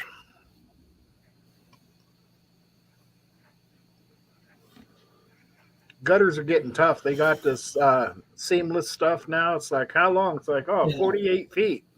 It's like, how you going to hang 48 feet all in one shot? Yeah, That's What? what we did was, they well, I do it. worked for but- BMC West. I was the insulator for them, but when you worked there, you did whatever. Yeah. If there was no insulating to be done, you were hanging doors. If there were no doors to hang, you were doing windows. Well, there's always something to do. And the gutter crew was always light. So, Well, that's the way it was with that company I worked with. We done residential and commercial and service work. So there was always somebody needing an extra hand. So if you were residential and your side was slack, there was somewhere on the commercial side that they needed extra shovel work or something. It was always messed up when you had to go help the knuckle. Yeah, you always got the shit jobs. That's right. boy, that was a rough time in my life. Whew. I was doing that and HVAC at the same time. I had 2 8-hour day jobs. Well, you Working might have 2 figured out what you full-time didn't jobs. want to do. Oh, Lord. Nah. I was burning the candle on both ends with a blowtorch. Oh, yeah. Yeah. But yeah, probably like it was here, that was the only way you were going to have anything. Hey, paychecks were good because I had no time to spend anything. Yeah. Yep, that's right. Exactly right. And I subbed through BMC, so I'd go in and I'd work I'd bust out my 40 hours in no time, and then finish it off at Bob Sheet Metal doing HVAC. Huh. I never was good with sheet metal, man. Just always got cut. I couldn't do nothing handling Yeah, sheet metal all without the getting time. cut. All the time. Mm. Nothing like handling 10, 12-foot razor blades. Yeah. Yeah, then I watched some of them heating and air guys with a red handle pair of snips in one hand, a green handle pair in another hand, and they just Yep. going right down. Yeah, man, Got your I bleed rights to and your death. lefts. Yeah, And your yellows. Those are your straights. that's right. That's right. I got my phone going crazy. Uh-oh. And a But- tinning hammer. Holy cow. A lot of people talk about an 18-ounce E-spring. Oh, that little itty bitty little tinning hammer, that will mess your day up. Yeah. That You little know, sitting there. concentrated little square head at the end. Woo. Yep. You know, you sitting there, man, beating on sheet metal all day. Your ears are ringing, can't hear nothing. Most of them now around here have gone to that round duck, the hard round pipe. You know, field. Short Yeah. runs. It's hard to get it to flow through a round, though. Yeah. You lose a lot Yeah. of pressure going through a round. Do you? We run Yeah, everything I don't in know. square duck, and we made all of our own duck, too. Mm-hmm. And then come off of it for the short runs with a round. Go away. Yeah. Y'all use flex for the short runs to the registers. Get up. Some. Commercial was all hardline. Mm-hmm. Residential, Go away. used flex. Yeah. Yeah, the way it seems now, most of the commercial ductwork and all that's exposed, you know, and it gets painted right with the roof, with the ceiling or whatever. And That industrial look everybody's going for now. Yep. It's yeah, I didn't realize that round pipe didn't flow as good as square pipe would. I never thought about it.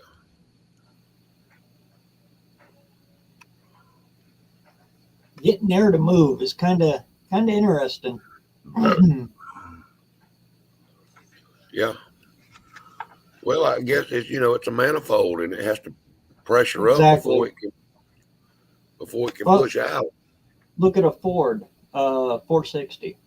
They got the round oval ports. Same thing. They don't flow. But a Chevrolet, you know, LS, they got cathedral style. They flow like no tomorrow. Same principle. Yeah, I ain't thought about that, but that's exactly Hello, the same Leighton. thing. Leighton Welding made it in. Huh. Yeah, that's interesting now, being you got to be thinking about it. But, you know, that's like the square port, big block Chevrolet heads. You know, they're basically junk down low. Unless you're going to really twist on them and make some RPMs, and they really they work up high. But you got to have an Blake. intake to go with them, doing the bottom end. But torque comes from the restricted flow. That's why the 460, you know, the good Lord, 460s, you can stick your head in there and look around. Yeah. Yeah, they're a lot like the Cleveland was. They got great big old runners on them. Yeah. Huh. That's what a 460 is a big Cleveland. See, Bad Tree Maker Really? made it. Good to see you, Blake. I guess Blake broke today. I missed his video. I had it saved too. He was live earlier, and it's like, boy, if it wasn't for the wind, you could actually hear what everybody was saying. But It's really windy there. Jeremy made it to the final round.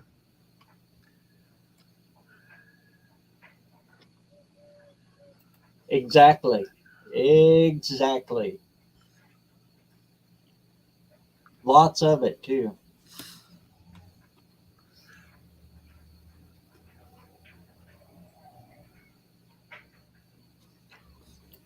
True, first responder. Very true.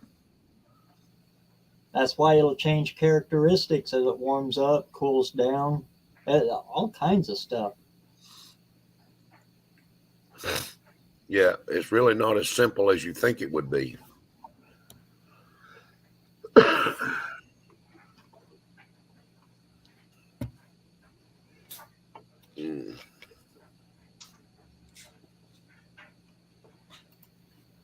Yeah, and that's where the 460 fell on its nose. Those dadgum exhaust ports. And then they run the head bolt, boom, through them. Dadgum them.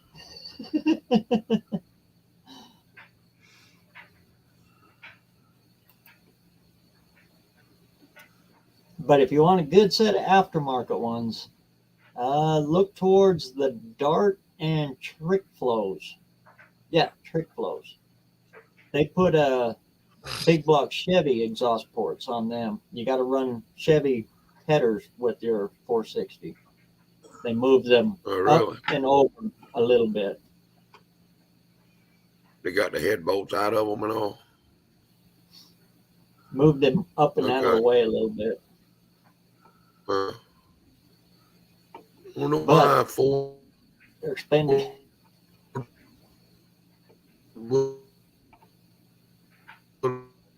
But that's what the 460 was. It was just a fork motor. Done that. Oh, he's cutting out there. Oh, freeze frame. Got the Jay Giles going.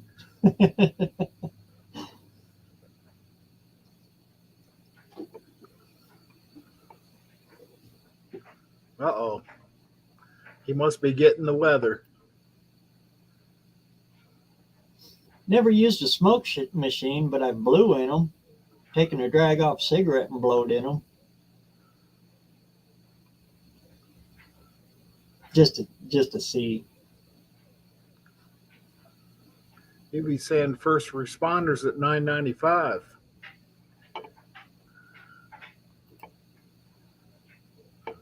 You lost 5 of them? I think you went over 1,000 just a little bit ago.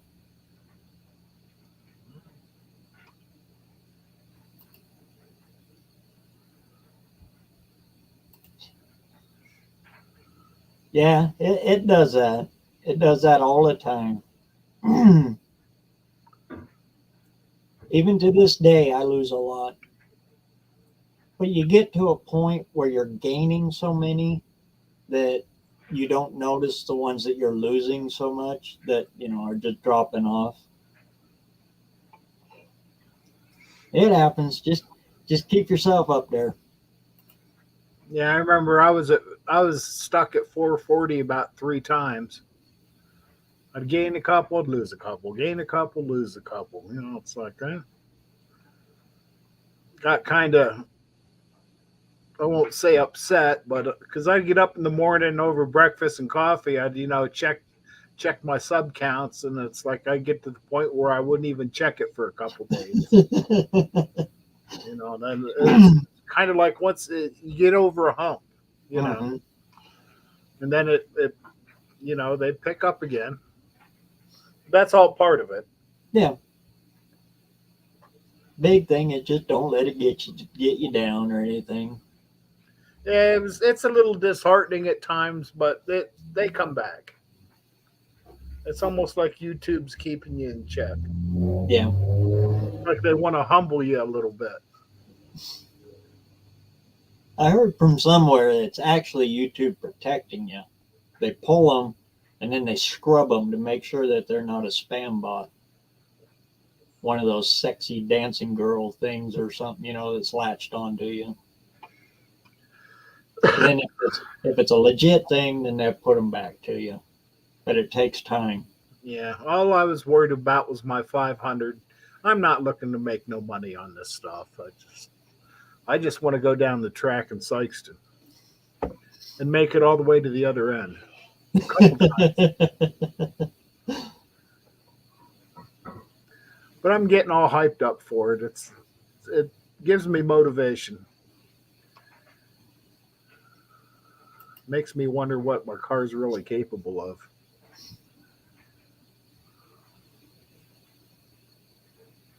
Yeah, the shorts help with short term. Yeah, they sure as hell don't help for watch hours. No way.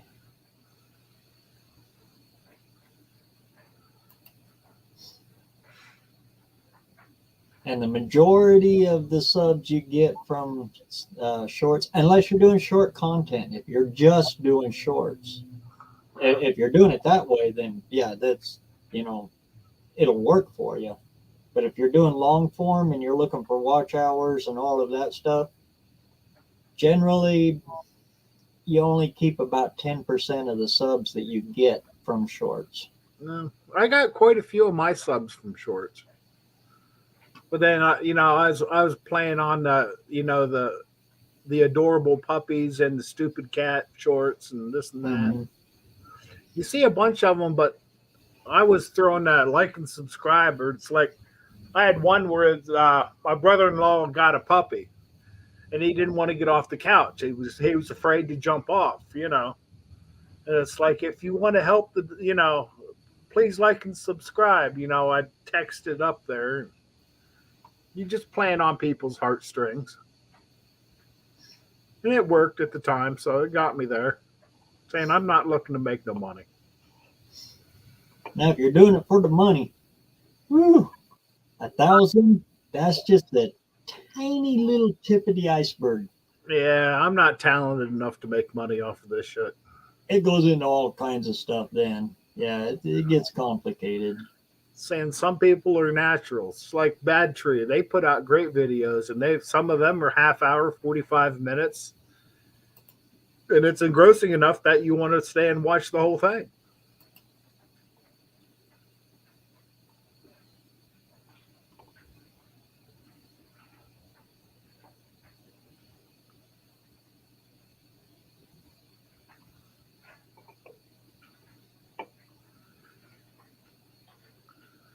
See, Lars made it back in. Made it in. I don't know if he's here earlier or not. Busted Radio, he's back.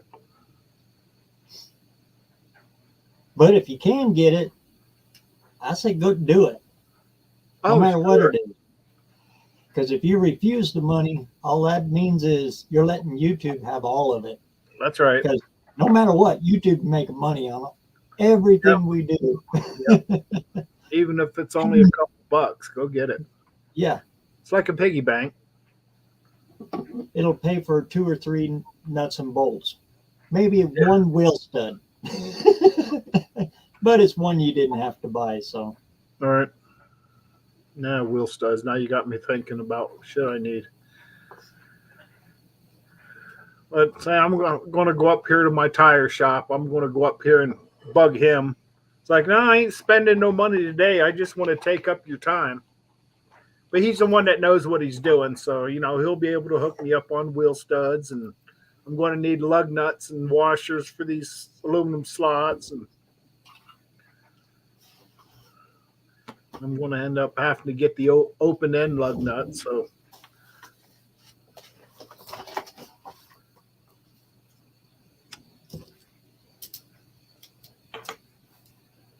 my old school notes. The battery never goes dead in this one. right? As long as the lights stay on. Email busted.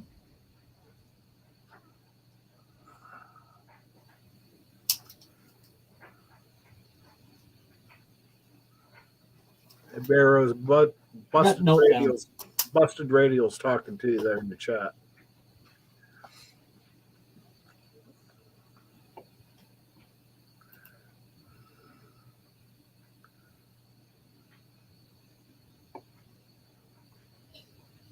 Did I miss it there while I was writing her down?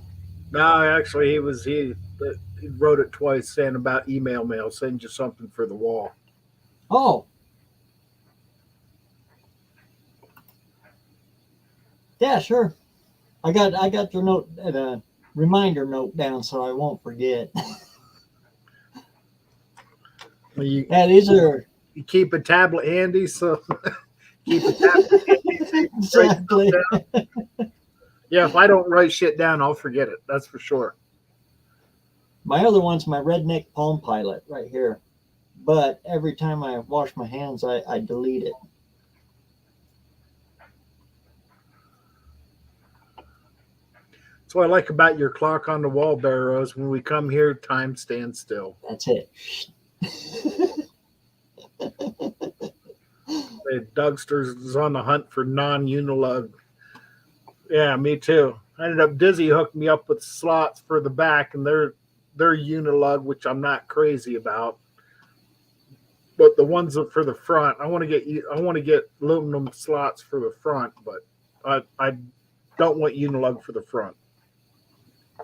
For some reason, I'm not crazy about them.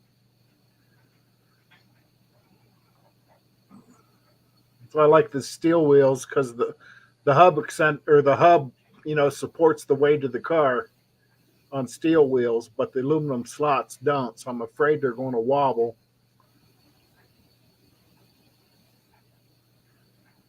I got my no-name banner on my lift.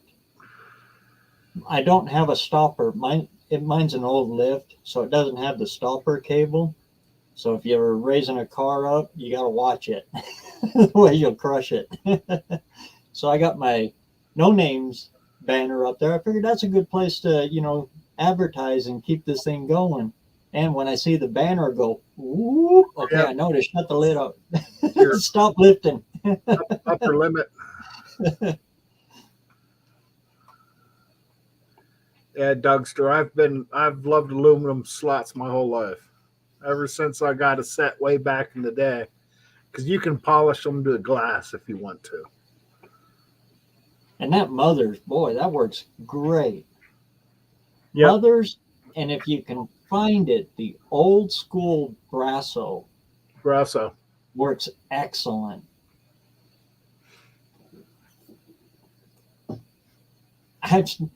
My dad's got a thing about this big. He bought it at the PX in Fort Dix, New Jersey, back in '69. It's still with us. And that thing polishes up chrome, everything. Yeah, Brasso's the shit.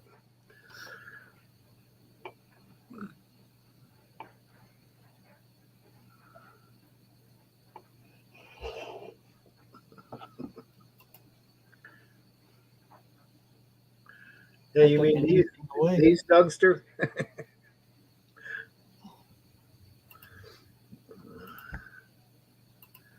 Yeah, I can still polish on these some more. I gave him a bunch of elbow. Then I was ready for a break because you can only polish so long. Then you start getting lazy, saying that's good enough. And again, everybody, if you're looking for some free music to use in your videos and that, go check out New Guys Garage. Or I keep calling it Guitar. New Yes, Guys you get them Guitar. mixed up. But and he's tied in with New Guys Garage. Yeah. He's got some stuff there. It's free to use if you want to use it. Just give him a mention in the video if you're going to, help the guy out. Yep. He's got good stuff.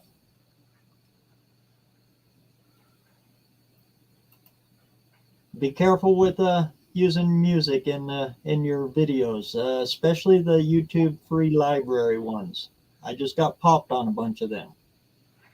Yeah, I always got to be careful when I'm recording something. I always make sure I turn the radio off. And Yep.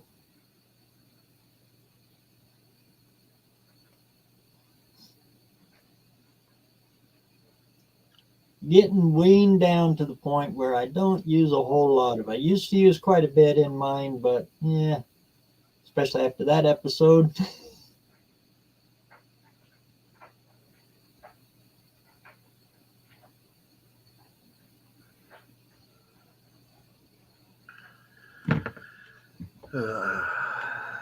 Make sure I'm caught up on the chat here.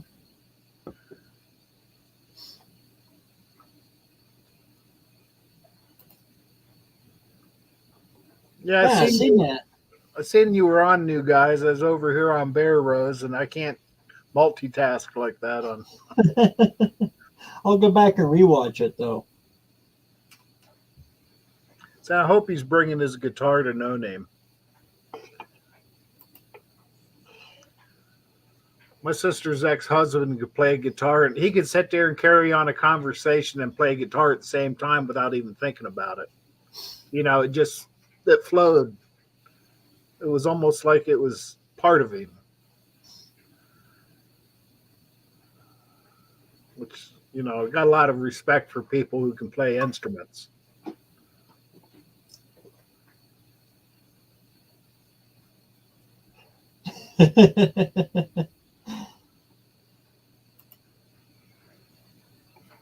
About the only thing I can do now is a drop D or an open D and a Harbor Freight spark plug wrench socket. That makes a nice slide.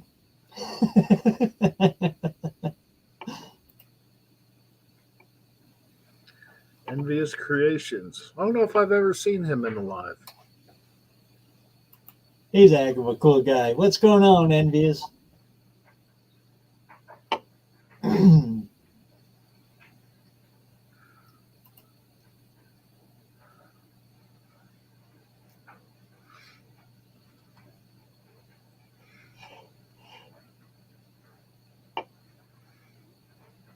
Midnight too. He's got some really cool stuff going on in his garage. But like I said, he's in the process of moving right now, so he's just putting out a lot of shorts. But go back and watch a lot of his old stuff. He's got a little bit of everything in there.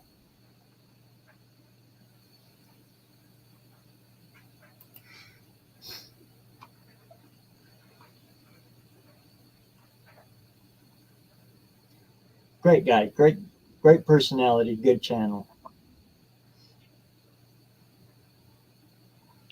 Well, you don't have any moderators in here, do you? Is there? I don't know. Oh, see Auto Salvage, but hasn't texted for a while. I don't know if we can get these guys' links put up there. I can go check them out.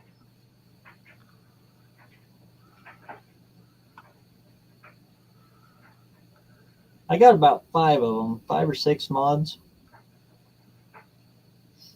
Good night, Colleen. I didn't even see you here. So I get on these lives. I won't. I forget to look at the chat.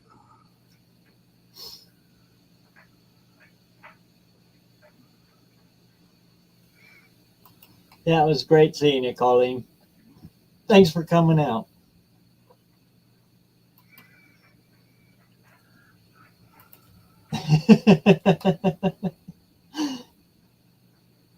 Bring it. Yeah.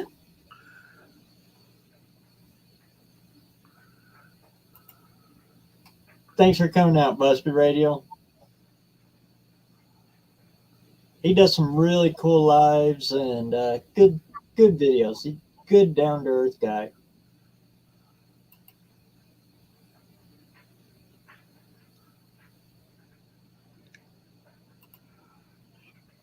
'66 Ranchero. Ooh, cool. 66. That was still the flat Falcon platformed ones, right? 66. Or they dropped that in 65. Can't remember. I always liked the little Falcon Rancheros. They were like a little bitty sports car with a pickup bed. Yeah, I remember growing up, always wanted. My uncle had it. I don't know if it was an El Camino or a Ranchero, but I always wanted one. Never have, but Real good friend of mine in high school had a 62, 61, 62 Ranchero. It was the bubble Falcons, the original Falcon yeah. looking ones.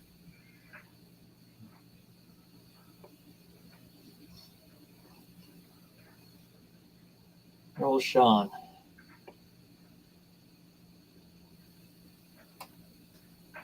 I haven't thought about that in quite a while. Wow. Memories. Yep.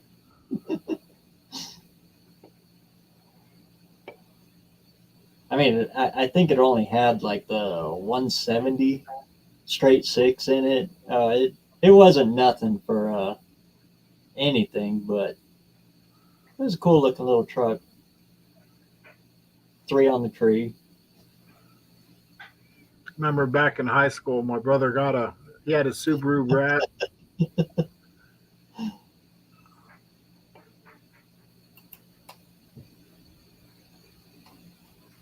Thanks for stopping in, 6%. Yeah, I want to see his Shambler.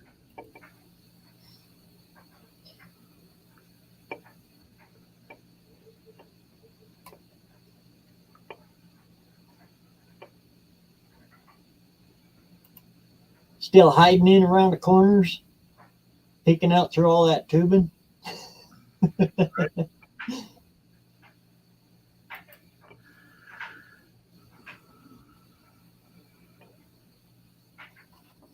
You know if Dust Devil was going to be on tonight?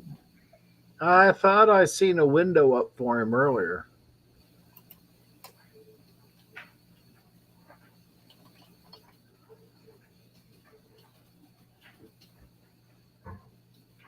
Yep. Yeah, he's got a live going. He's got 15 people watching.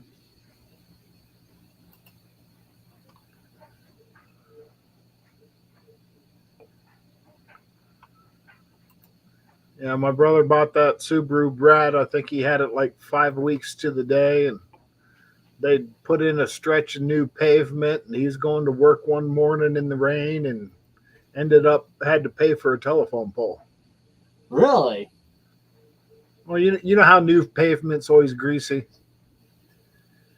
Hey, so And he ended up looping it around, and I had a cap on the back. He hit it in the passenger front and split the cap down the back, and luckily it hit on the passenger side, not the driver's side. So it wasn't straight on. It more or less spun him around, but I guess some Subaru Brats were known to rot out in a hurry anyway. So it was paid for. but as a four-wheel drive, those things would go anywhere because there's nothing to hang out. Little car. They're kind of like a giant skid plate underneath, and they just slide over everything. I mean, that was back in the, I don't know what year they made the brats, but this was back in 80, 81, something like that. So it was fairly new when he got it. I think he bought it off his boss for whatever reason. And they had the rear facing back seats in them, little jump seat things. Yeah, they had two little handles you could hold on to. Yeah. Yeah, that was pretty decent little cars. It was pretty. Saying that was back then, it was almost new. So I Yeah. think it was like an orange or a red with a white top on it. I'll let you guys hold the fort down. I'll be right back. All right, go ahead. If you see that pink elephant, just let us know. How's it going, Otto? Oh, pretty good. I've been listening. I went and laid down for a little while. Yeah, these Saturday nights turn into an evening, don't they? Yeah, and I didn't feel good this morning when I got up. Well, I felt good till about 12 o'clock, and then I kind of got on the sicky side. Then we had a little get together, and then got back home, and then I was gonna get on earlier, and then started feeling sick again, so I went and laid back down on the bed for a little while. I was just listening. Sometimes that's all you can do is go relax. Yeah. Yeah, I've been on that car so much, hurting when I fell for both times, and Both times. I guess it done caught up to me. Telling you to take a time out. Yeah. I think I'm gonna have to take my crank out and go have it turned. I believe that's got a lot to do with my problem. I'm gonna take it out, and next week carry it to my buddies, let him turn it. I believe that's the problem. Yeah, time out, Dakota.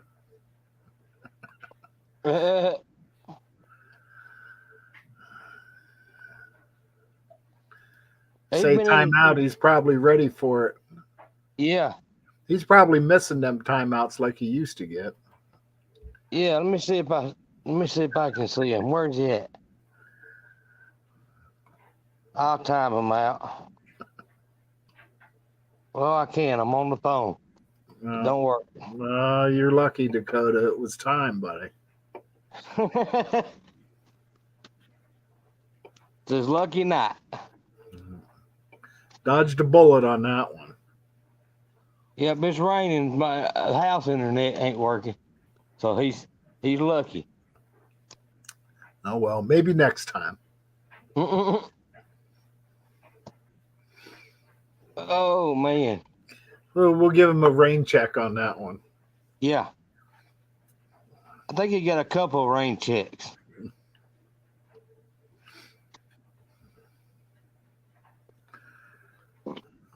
He's done passed 4 channels, I think. Yeah, 4. Oh, has he? Yeah, he done passed 4 of them. Oh, good for him. If he'd listen to me, he'd have it 500 in no time.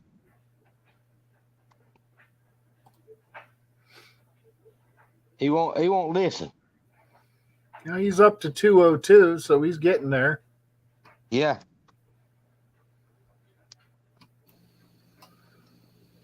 Whew. My back teeth were starting to float there. Whew. Now it's time to switch back to coffee. That sweet tea goes straight through me. What did I miss? Well, I guess that coffee's going to continue going right through you. That sweet tea probably opened the door. That and coffee. Coffee does that. For me, coffee, it just, I don't know. Like I said, though, I drink about 4 pots a day, so. Oh, Lord. I drink 1 in the morning and sometimes 1 at night. And But- usually food. I'm a black drinker, so actually what I'm drinking is more like a black bean tea than coffee. It's real weak, so because I drink it all the time. Right. What do you take in your coffee, BareRose? Or do you Nothing. drink it black? Oh no, I Yep. can't do that. I like coffee flavored coffee. That's why I like. That's how I like my. That's how I like my coffee. If it's good coffee, I know it. If it's bad coffee, I know it. You know, if I want to drink sugar down, I'd just drink Kool-Aid.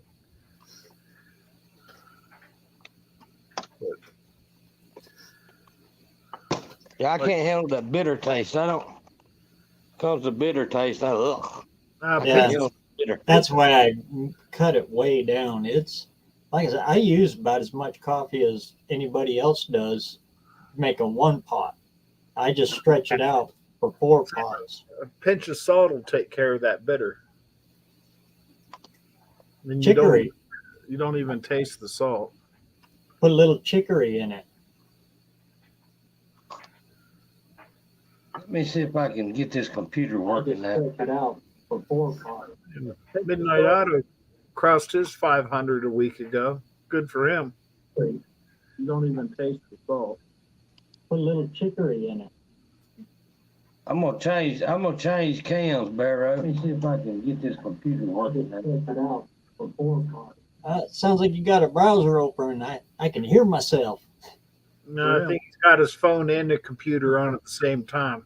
Yeah, I'm gonna turn it off. I'm gonna turn my phone He's juggling. off. I'm gonna change cams, BareRose. Pretty soon he's going to have 2 windows up there. Sounds like you got a browser open. I can hear myself. Cross the screens. No, he's got his phone and the computer on at the same time. Yeah, I'm gonna turn it off. I'm gonna turn Oh, deja vu.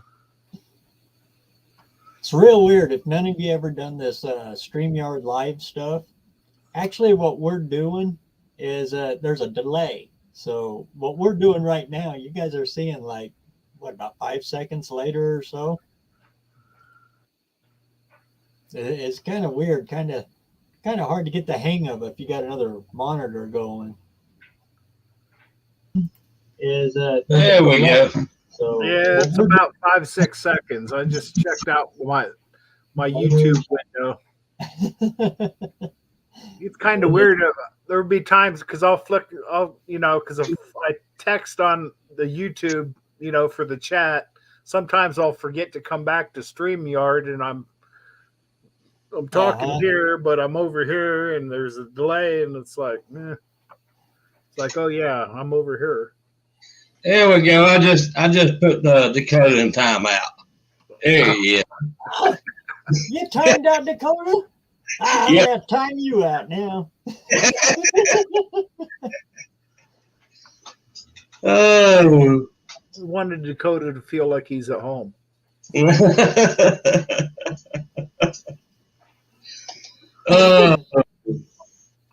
I like Dakota. He's a cool kid. Yeah, him and Hunter both good kids. Yeah, I want to meet him at No Name. I'm looking forward to that. Mm-hmm. Yeah, they real good kids. I remember first stumbling upon him about 3 years ago. I think he didn't do a live with Uncle Tony out in his backyard years ago. Not years ago, but quite a while ago.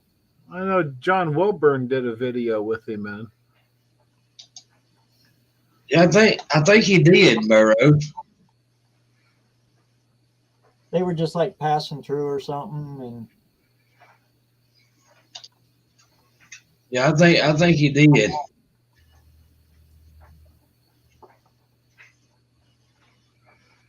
Yeah, we're not new friends anymore. We're old friends. that's what's cool about this, and the No Name Nationals. You can get in there and just meet all of these people that you talk to, and even have supper with them. Yeah. Right. saying we're almost going to have to need name tags. Well, like me, I get on enough lives, people know who I am. But like Dakota, I wouldn't be able to pick him out in the crowd. I'd have never seen him. You know, but He was on here a little bit ago, a couple Was it? weeks ago.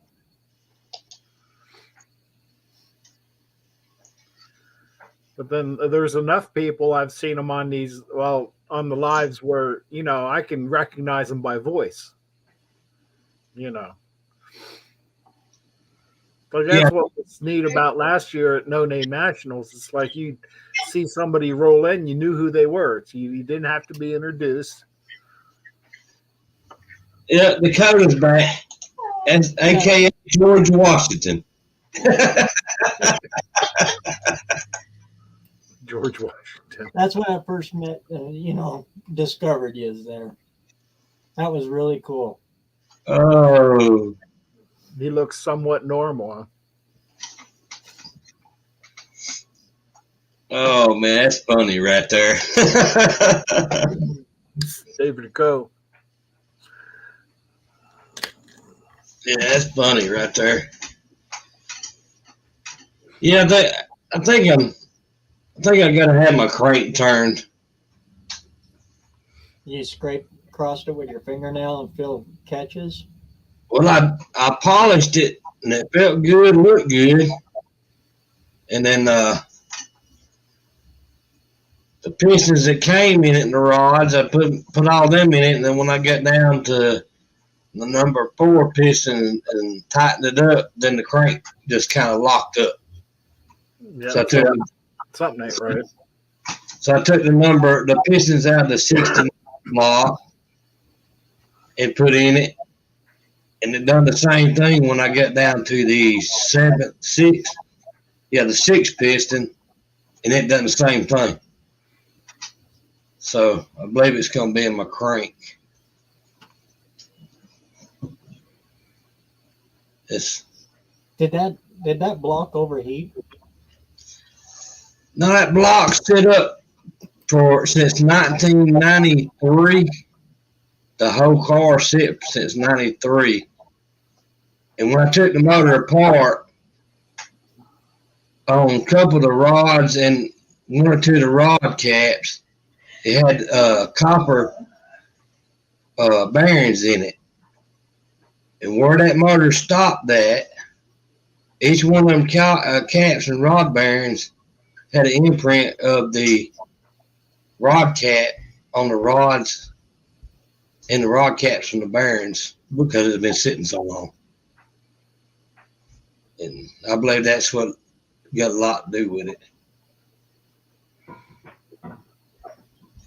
Plus, I think another thing was I guess they used Quicker State because it was all gummed up. Quaker State. Yep. Yeah, I had a Pontiac Ventura years ago that it didn't like the Quaker State. That could be a bad PVC too. Yeah. Plug PVC. That'll nastify everything in there. Yeah, this car's never been outside of town since it was new. It was just used to go from the highway to downtown, which is like 4 miles and back. So she was carboned up anyway. Yep. Automatic choke on it? Yeah, automatic. Yep, it was. Yep. She plugged full of carbon then. That choke never came up to temperature to open up. No. So she ran rich the whole time. Yep. Possibly washing the cylinders too. Yep. How do the bores look? The cylinder walls look good. I hung them out, but they actually look pretty good, pretty decent.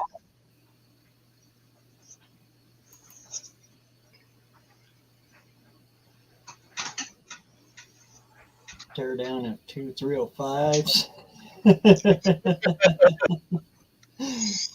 Then the 305 was a magnet for that because everybody just lugged them things all over the place. They was everywhere. And they came in right in that time period as they were starting to do weird things with carburetors. Yep. Putting a computer on a quadrajet. Ooh, yeah. If Blasphemy. you go back and watch the video where we started that car up for the first time in 20-something, 30 years, it was running, no knocking, no noise. But when I tore it down, when I took the oil filter off, there was not a drop of oil in the oil filter. That's how gummed up that motor was. Ugh. When you pulled the main caps, what did the saddles look like? Because if she was doing that, she had no oil pressure. One or two of the front, from the number 1 cylinder and number 5 cylinder was a little wore on the main and the rod caps.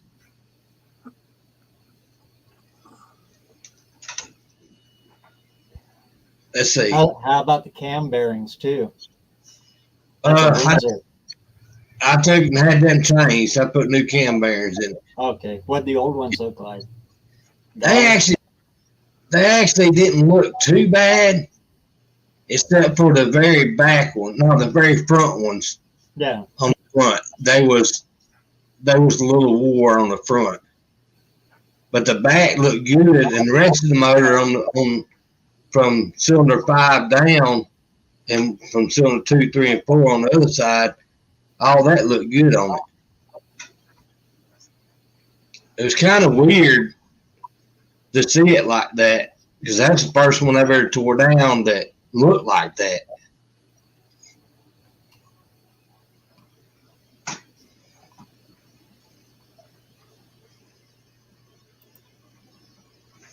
Amen, Dakota. Actually, the downfall of the carburetor is the automatic choke. Yep, that's right. And that goes way back. Yeah, down here we don't even run a choke on a carburetor. I'll take them off and chunk them.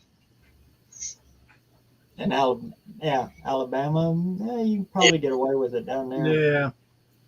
Here, It's even in tough the to summertime, you choke them. In the wintertime, when it gets cold, you have to go out there and pump the gas 2 or 3 times and it'll fire right up. But we don't even use a choke here. My friend Vernon, he just moved here from Alabama. And yeah, it's a shock for him. Oh, man. Just a little bit different, huh? Whole bunches. All the tricks he knew from down there, yeah, they don't apply up here. They don't apply.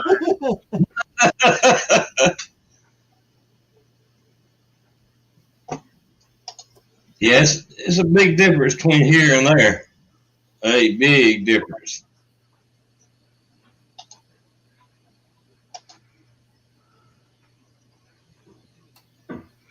But every time you put a rod on, she'll sync up, huh? Lock up, turn on. You get a bind. Yep. I said a number 4 piston, that was the rod cap that was messed up. So I took the rod cap off the number 4 piston out of the 69 and stuck it on there, and it turned fine. But there's a difference between the rod caps in 69 than it is in 1980. So I knew it wouldn't hold up. It's a Ford, not a Chevy. Yeah. So I said, well, that's going to work. Ford changed things multiple times in the same freaking year. Yeah. In the same year. Yeah, they'd come out with a car in February. By May, same kind of car, it'd have a whole nother different setup in it. I have 2 302s sitting out there. Both of them are the same year. 2 different firing orders on both of them. One of them's a HO and SO. the other one's a regular 302. Yep. The 2 one's a different distributors. The HO is shorter. Yep. The SO is longer. Right. And the HO motor's probably got a set of GT40 heads on it.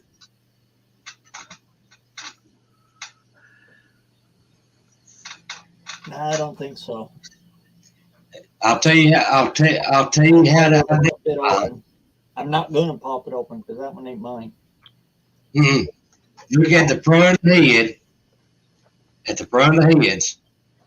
If it's got 3 bars in a line, that's GT40 heads. If it's got 4 bars in a line, it's a GT40 heads. They're going to be probably E7s then.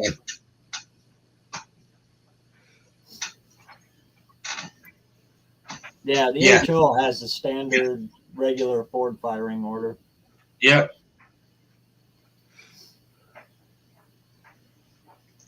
So I got a 351 Windsor. I could drop it in there and run it. But it's a problem. That transmission in there, the first time I get on it, that transmission's coming apart. What is it, an AOD? AOD, the first year of the AOD transmission.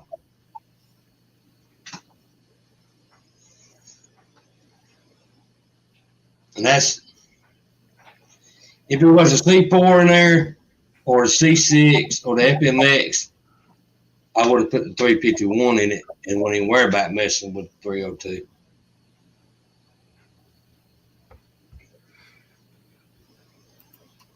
The Quadrajet, in my opinion, is the best daily driver carburetor you can put on a GM. The problem with a Quadrajet is you got to find one that nobody is screwed with. That's right. That's exactly right there. Because, boy, back in the 80s, early 90s, people tried to do all kinds of things that the Quadrajet just would not do, and they tried to make it do it. Yep. Man. Yep. But if you got a good Quadrajet carburetor, I'd use a Quadrajet over any of them. Mm-hmm. If it's a good one. And just a daily driver, you're not looking for drag straight ripping and blowing the tires off. You're just looking for a driver. Oh, yeah. Right. They get good mileage for what they are. As long as you stay out of the secondaries. Once you open them secondaries up, you're dumping 5-gallon buckets down there. Yeah, that's the money. One of them secondaries are about that big around. Uh-huh. And the primaries are tiny. Well, just like a thermal quad. Yeah. Yeah, I got me thinking. I got a thermal quad out there in the garage that I ended up, when I got this motor, when I took it off, I just put it in a cardboard box and threw it on the shelf. So I wonder if that's worth anything. Probably never use it. I was going to say, I got another one. You could run dual quad. They're not spread bore on that intake, so.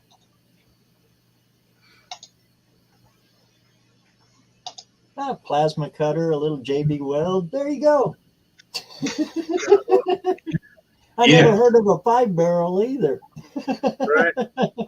I've seen Don's.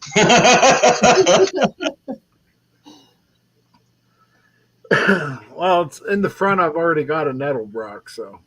Jason says he's got one out there for me. It's like, maybe I'll have him bring it, and maybe we'll try and put that second 4-barrel on there at Sikeston. I don't know. We'll see. When I do this other motor, I'd like to put a second 4-barrel on there just to see what it's.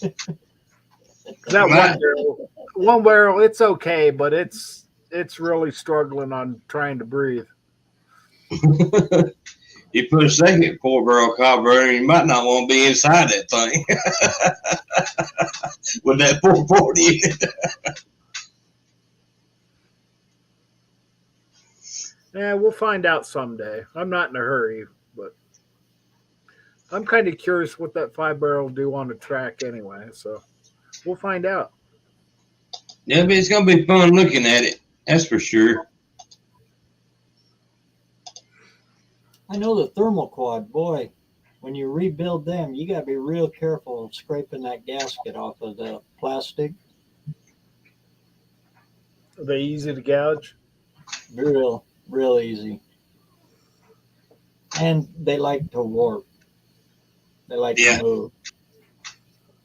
I'm going with a different. I'm going with a different camshaft, and I already got my heads. Heads has already been reworked and got some high dollar springs in it, and the heads has already been ported. So it's gonna have a little kick to it. It might get sideways and sloppy. Cool thing about the thermal quad is this got 2 float bowls. Yeah. That was the Quadrajet's drawback. It wasn't able to keep enough fuel in there. Right.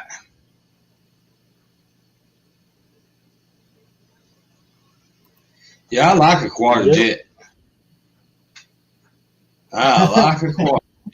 I've got some plastic razor blades for that too. I brought some here back last year, and I thought they was the regular metal blades, but they looked like they was painted black, and then I didn't pay no attention. Well, I brought them, and then the other day I found them and thrown them in the box over here, and I sent my wife in here to get, because I brought the metal blades too.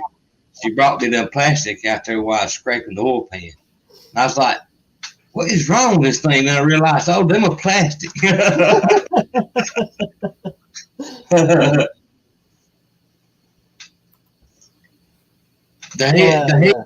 Last one I did was on a 440 motorhome, Class A motorhome.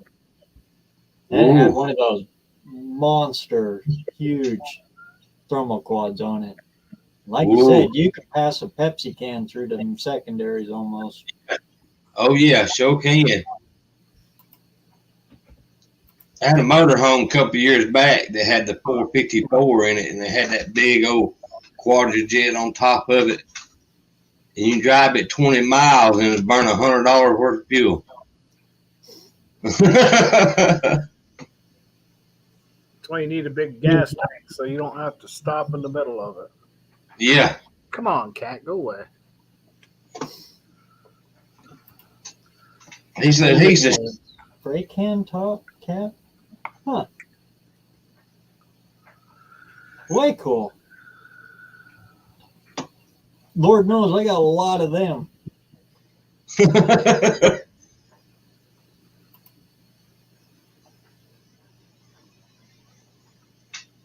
Yeah, the heads I got are 69, 351, 4-barrel heads, 4-valve heads. It's already been reworked. It's got bigger valves, ported. It's got the comp cam springs in it. So I was like, yeah, I don't think I need to look for no more heads. I think I found the ones I want.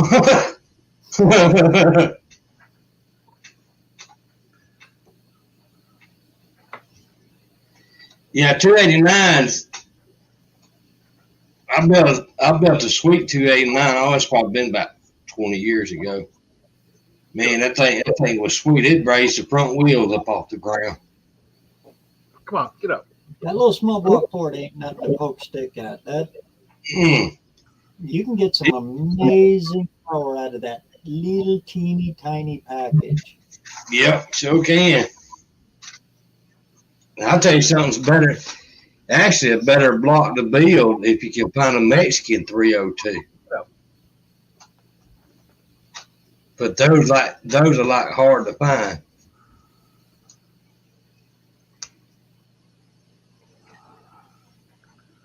Yeah, them little small. You call it heavy power. If you're not looking for heavy power, No. just look for a standard firing order 302. Yep. The SOs are a little different. They're taller deck. That's why the distributor's different. That's why they had no compression. Right. See, on 351 and 302, the camshafts you can swap out. The pistons, I think they're the same, and the cranks, I believe, are the same. But the rods is a lot longer than the ones on the 302. Now, the crank's different. Is the crank the same, or are they different? They're different.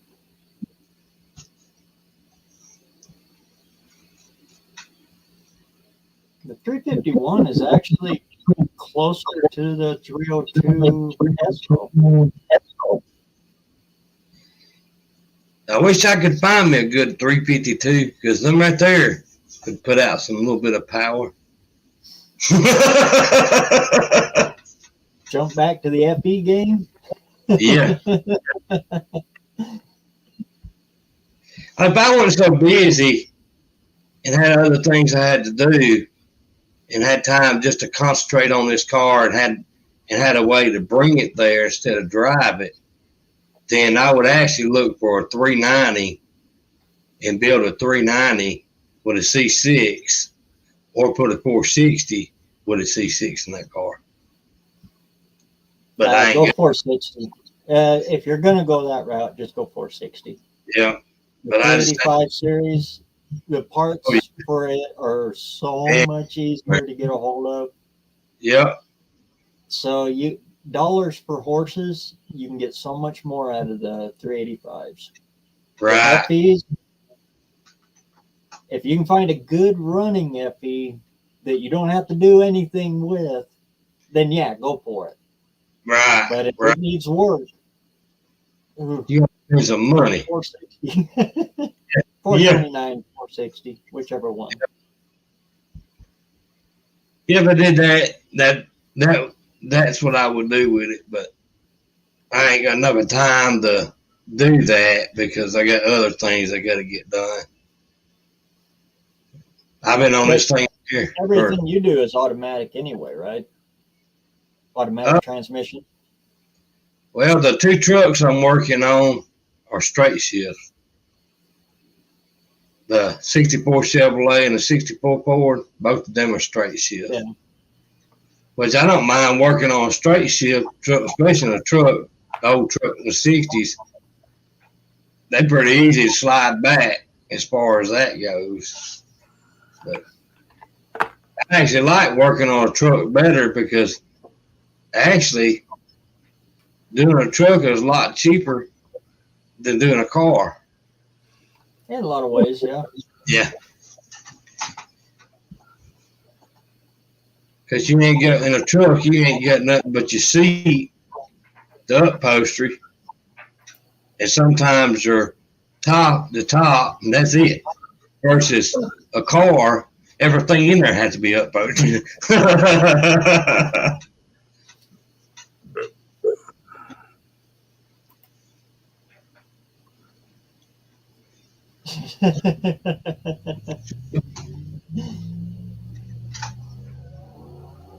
Yeah, the Quadrajet too. Everybody loves the sound of the Quadrajet. Yeah. There's no denying that. Especially when you take the air cleaner off, flip it upside down. Oh, yeah. That's right.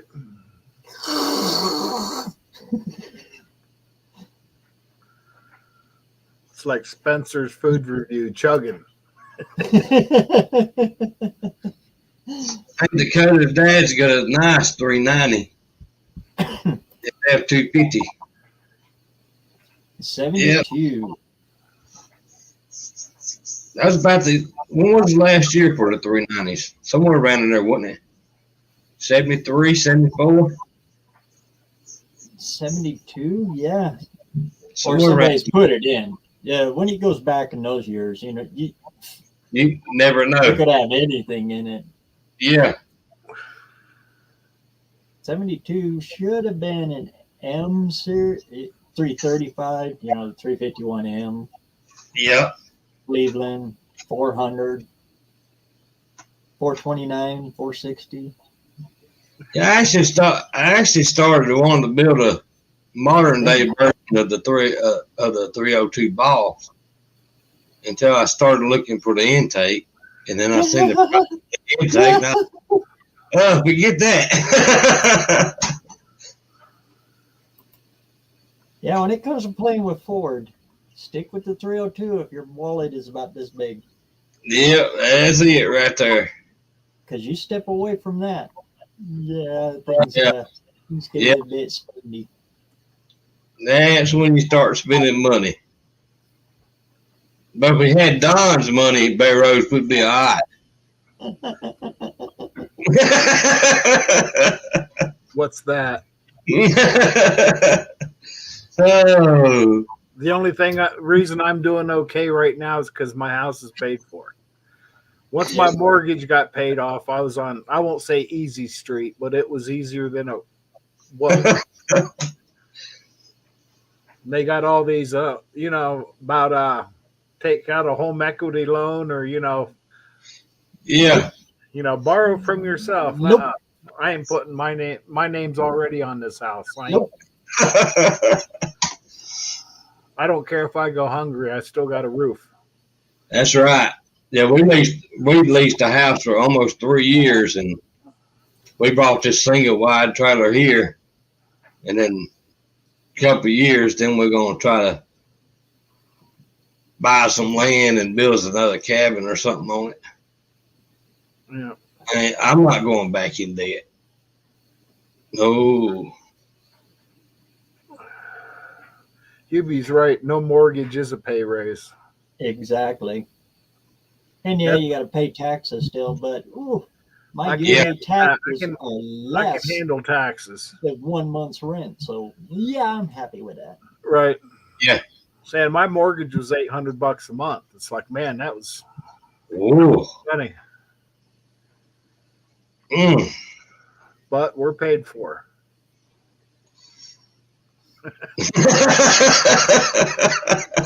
It was such a relief when that mortgage paper or when everything was finalized. It's like a big weight. Oh, you don't know. Well, you might know, but yeah, it was. I ended up. I got fired at my job, and new management. I was like months away from getting another week's vacation. I was there like 14 years and 7 months, and I would have got another week's vacation at 15 years. And then all of a sudden, they was under new management, and there was 4 people got fired the same week I did. Yeah. For various, reasons. But I had enough in my 401k. I was within $500 of paying off my mortgage. So I just took my 401k and paid it off. I figured once I got out from under the mortgage, I wasn't worried about living money. That's right. And they never argued about unemployment. So I could live off unemployment. That was gravy. I was making as much on unemployment as I was at my job. Yeah. That was Yeah. during COVID. So you know how COVID worked. Made me get lazy. But I ended up by saying that's why I got my concrete pad and I can work on my stuff now. And right. Because I was parked on plywood out here. I put down like a Super Duty tarp, and I think it was like 7 sheets of plywood that I salvaged out of somebody scrapping a trailer. And I was parked on that for a while. And it was like a guy quoted me. He wanted like $800 just to dig the dirt out. It's like I could shovel it for that. I had all kinds of time. One day with the shovel and a wheelbarrow started digging. I lined it out and. Golly. Yeah, Irby said he sold his house and no more $2,500 mortgage. Now I got a $4,000 rent. I need to get everything built in Montana like yesterday. Yeah, Speedmaster stuff, it's not bad. It's actually pretty good. But there's a trick with it. Everything you buy from Speedmaster comes one size fits all, but yours. So you got to work everything you buy from them. But they make it all that way, anticipating you're going to make it fit whatever application you're doing with it. Right, right. So a lot of the bad rap about Speedmaster being junk and all that stuff, it's kind of the reason why. They Yep, give you an open blank and then you got to finish it. All right. right. Midnight's leaving, so we'll bid him farewell. That's a pretty cool name, Midnight Auto Repair. Thanks for coming out, man. It's better than Midnight Auto Parts. Yeah. And like I said, he's got a really good channel. I'm surprised he hasn't blown up. That's like Ollie's channel, Oh yeah, always the man. Mega's channel. It's just unreal. He should have been a mega channel right off the bat. But it comes down to content, you know. If you're not putting video out, That's right. That's exactly right. you'll hit the brakes, hit a brick wall. That's exactly right. For the last 2 weeks, me and Deborah both has been on both computers and both channels and paying attention to everything, all the stats, and tried three shorts a day and a long video. And then I cut the shorts out, and then I started putting long videos every day at 8:30, 9 o'clock in the morning. And then we had one the other night, went from 0 views to 755 views within an hour. And I was sitting in front of the chair watching, and I says, I'm not going to miss this for it. You didn't leave until it fell off, did you? I did not leave here till about 3 o'clock in the morning, so I went to bed the other night. Yep. As long as you I was sit there, watching this. Yeah, and it's still climbing. good. I said, yep. That's the secret I'm to it still is climbing. consistency. It's Yeah, whatever that's it. consistency you can find for yourself. As long as you stay with that, you're Yep. golden. And if you break it a little, you can adjust it, but you can't break it. Right. You can start adding another video that week, or if you can only do one a week, okay, and then you get to where you can do 2 a week, but you're still consistent on the one time, and then you throw the other one out, and then you're consistent. Always Right. stay consistent as you grow it out to whatever you can grow it out to. Yep, that's it. And tagging is the number one thing for YouTube to pick up your video. That is the number one thing, is tagging your videos. We had Hidden tags. I know Yeah. it says as you're putting it up and you read the little disclaimer on there that it doesn't mean a whole lot. right. It does. It does. I'm sitting here and I've watched I don't know how many channels and look at the views that they got, and then go back and look at their tags, and then go back over and pull another page up and find out which tags are best to use in the auto side of YouTube. Then I took that and applied to my videos, and they just blew up. Poof. Mhm. They just started blooping up. Well, what it does is when your video comes up, or somebody else's video, somebody big, Scotty Kilmer, or whoever, pick a big guy, huge guy, Vice Grip, whoever, and Right. if his stuff is tagged that way, and it's something that relates to that, if you've got everything matching there, yours is the next video that they'll recommend. Yeah. So while they're watching that, it'll come up, and if you hit the number 1 spot, it'll autoplay. Right. Yeah, for about 4 days, this channel here was number 1 in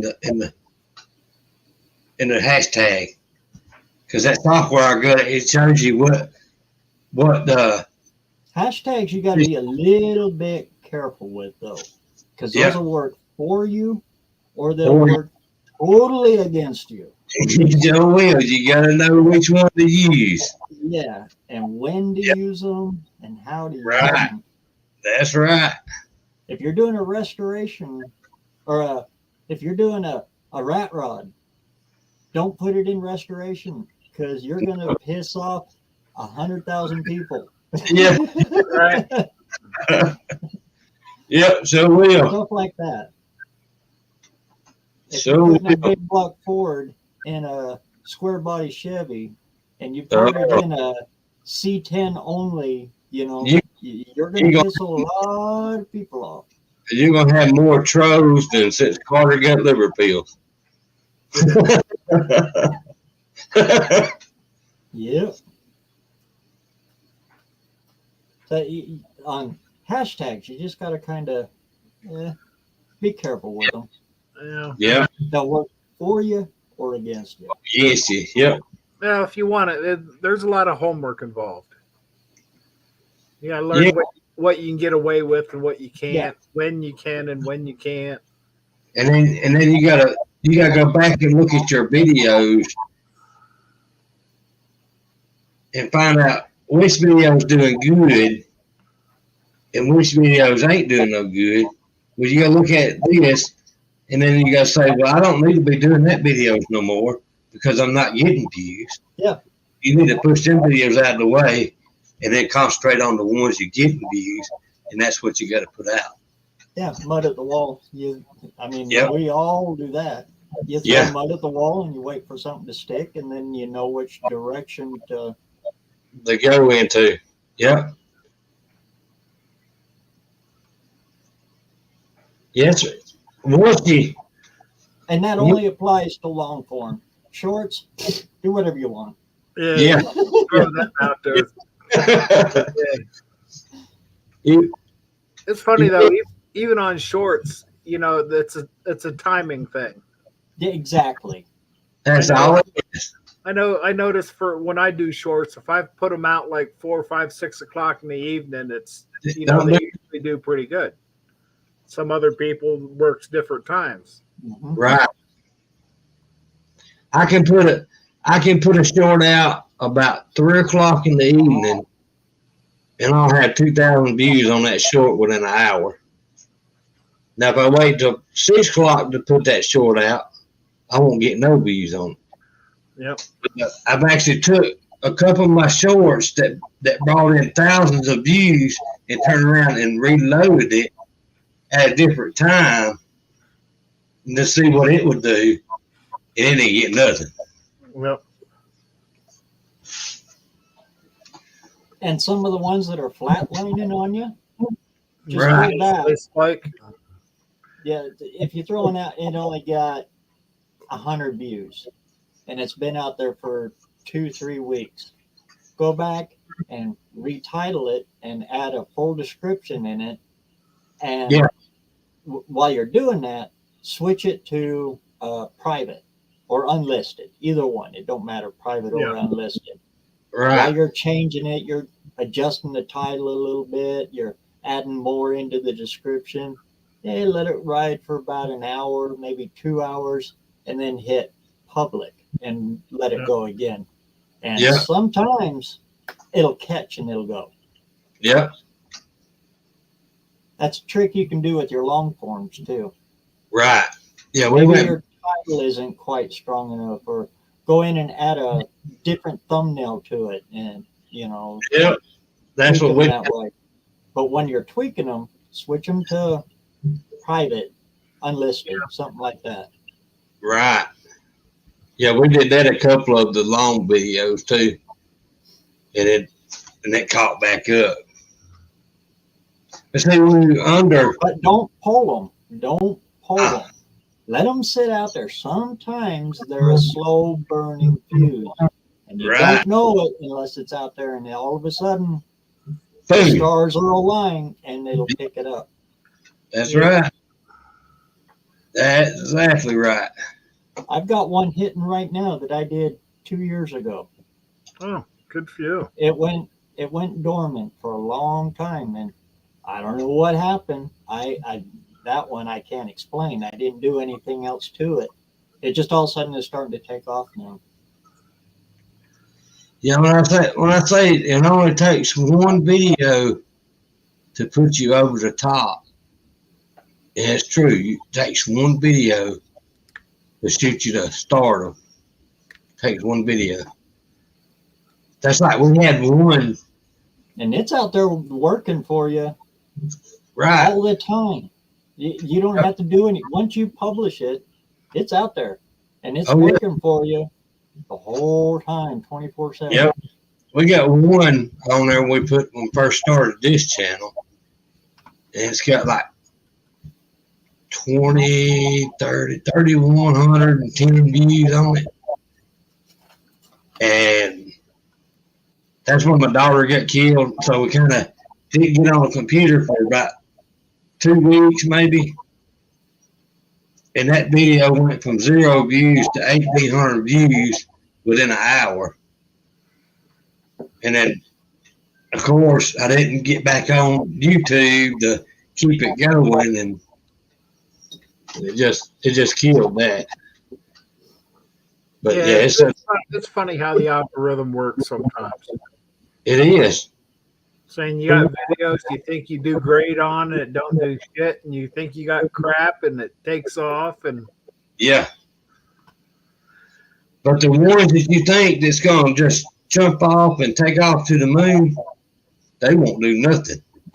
Yeah, and then you're cussing and swearing. You're watching the algorithm, or you're watching your views. Last 60 minutes. It's like, come on, anytime now. It's that video that you threw in the garbage can. That's where it went straight to the moon.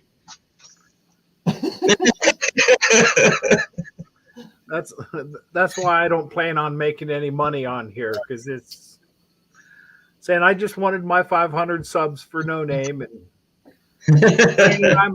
I've got a couple videos I'm working on. I it's fun watching the algorithm and watching your view count and putting stuff out there. Oh yeah.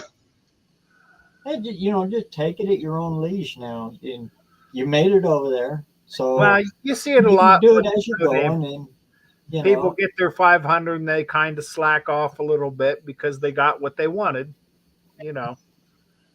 But saying some people I say keep going, man. Drop a gear and go to 1,000. Yeah, that's my next goal, but I'm not in a hurry to get to it right now. The weather's changing. I gotta. Well, not right. It's been raining it's going to be for the next week, so there's not a lot I can do. Because if you can flash this up to a 500 and you keep that flash going, you'll flame it all the way to 1,000. Yeah, you hit the brake. Believe that. You hit the brakes, and you got to start all over again. That's right. I'm talking literally. It's like you got to pick that momentum back up. Yeah. Right. Even though you see 999 subscribers and you stop today and you come back next month to get back on it, you might as well say you got 0 subs because you got to start it all over again just to gain 1 sub. It's like push start in a car. If you keep it going, you keep going. But once you stop, you got to get it going again. Right. Well, right. After 1,000, once you get monetized, the sub count doesn't mean anything. No. No. You actually stop even thinking about the sub count. Yeah. Right. As a number, it's not a number. Watch hours. It's always, I appreciate every single one of you guys. Right. You're not thinking about, I got to get subs. I got to get subs. No, it's all watch hours. Watch hours. Yeah, that would be my problem, getting the watch hours. I'm not even close to. I don't even know what my watch hours are, but I know they're not even near what you need. I got a lot of mine on short, so there's no watch hours there. That's why you have to do like Bondo Billy says. Subscribe, damn it. He's popping up on my feeds all the time.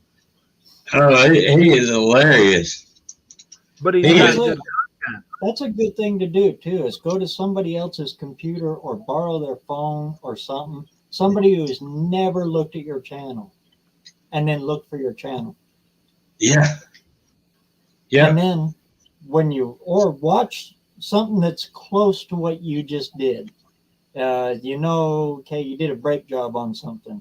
Go and look for that and look at all the ones that come up, and then click on one of them and watch it. But go over to the side, back over here where it's, giving the recommendations for the next video. Right. Scroll down it and look and see if your video is going to come up in there. Yeah. In the suggestions. Yep. But you have to do it on a computer that you haven't looked for, because once you look for stuff, your phone will memorize your pattern, and it's Right. Right. so it'll obviously show you your own stuff, and you think you're doing pretty good, but you look at you talk to somebody else and where are you? Where I can't find you, or Who you? Right. Who you? What? You got a channel? I type it in and it comes right up. Well, yeah, it's because I'm always on me, so my computer knows me. It's funny though. Once in a while, I'll be going through, looking for shit to watch on YouTube, and it'll bring up my own channel for a short or.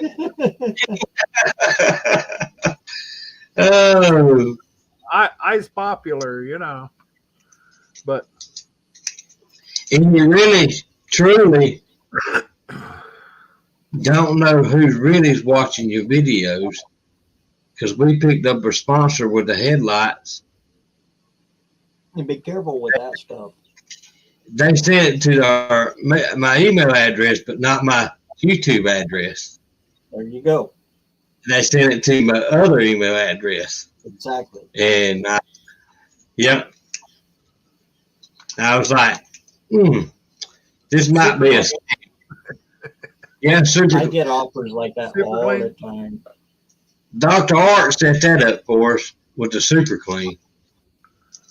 Yeah, he done that. And some of them are legit, some of them are good. And if you're going to be looking into that kind of stuff, though, make sure you're putting out an email address that if they hack, they can't hack your channel. That's right. That's right. Because that's how they get you. They'll put a little thing, click here to see more on the details. You click that, it's actually a virus, and it goes in and it steals your channel. I don't click on anything. Or click here for the form to fill out, and we'll send you all this free cool stuff. Yeah. Harry Man's I don't want rusted nut jelly or something. I don't know. Yeah. Manly man cream. Those were good commercials Uncle Tony did. I like that. Those goof off ones.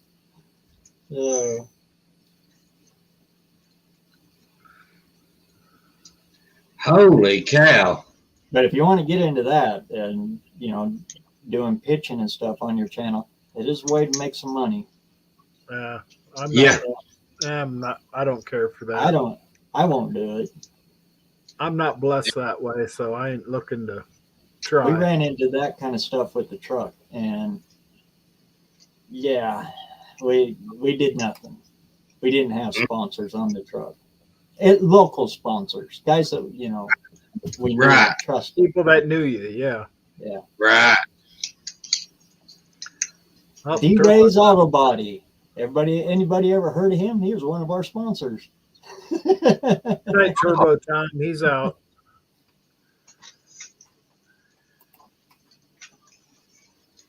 Herbie's seen that surfer said he got 51 subs and 87 views off of one short. Can do it.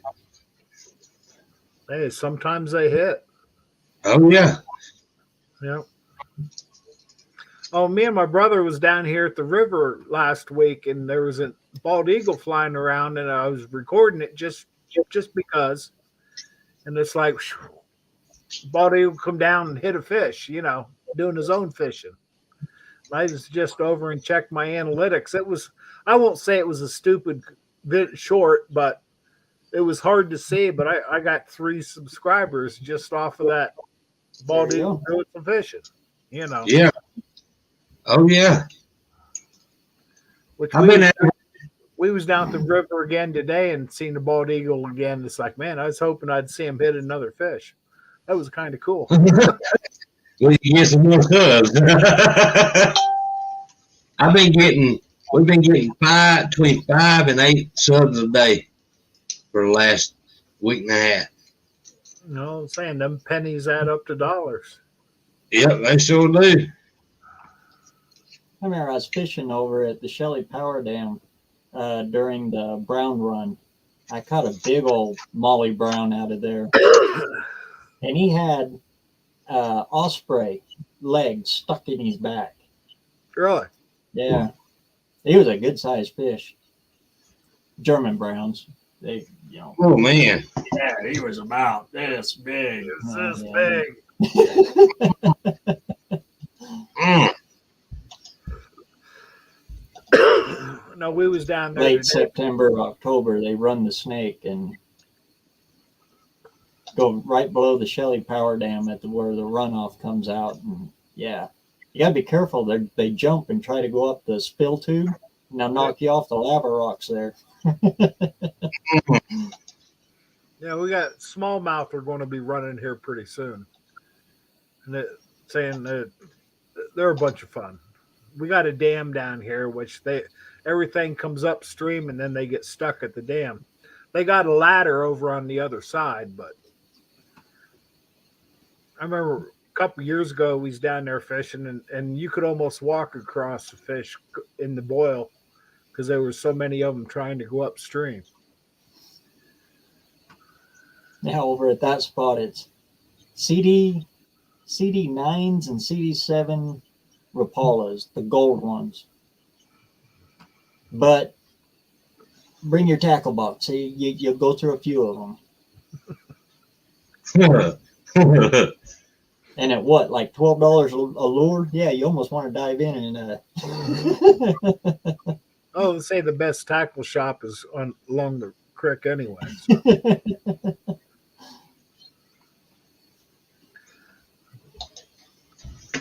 We grew up poor, so I'm more of a natural bait kind of guy. Can of worms. There you go. Yep. Yeah, night crawlers, minnows, helger mites, crayfish. Chicken liver. Anything I can go get out of the creek for free. You want to catch some catfish, just get you some chicken livers. Chickens. Yeah. Yep. If they tear that chicken liver up, boy.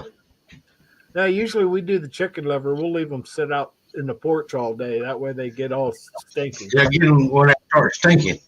Stick them in a 5-gallon bucket, seal it up, and put it out in the sun. Yep. Oh, yeah. And get a pair of old nylons and cut them into. That way you make a little sack out of it on the treble hook. That way it stays on your hook. Yeah, otherwise just throwing it. We was down at the dam today, and a guy put a mouse on his hook. He ended up he caught a mouse at the house, mouse trap, killed it. Oh, he brought it down. He ended up throwing it off his hook, but it's like, hey, the fish are carnivores; they'll eat anything. Yeah. Baby mice a lot of guys around here used to use baby mice. Go through the haystack and you find them all the time. Yep. Usually about a dozen of them at a time if you're lucky. We did outlawed live bait, so we used to have a pond years ago, and where the septic tank was, the grass always grew taller than everything else.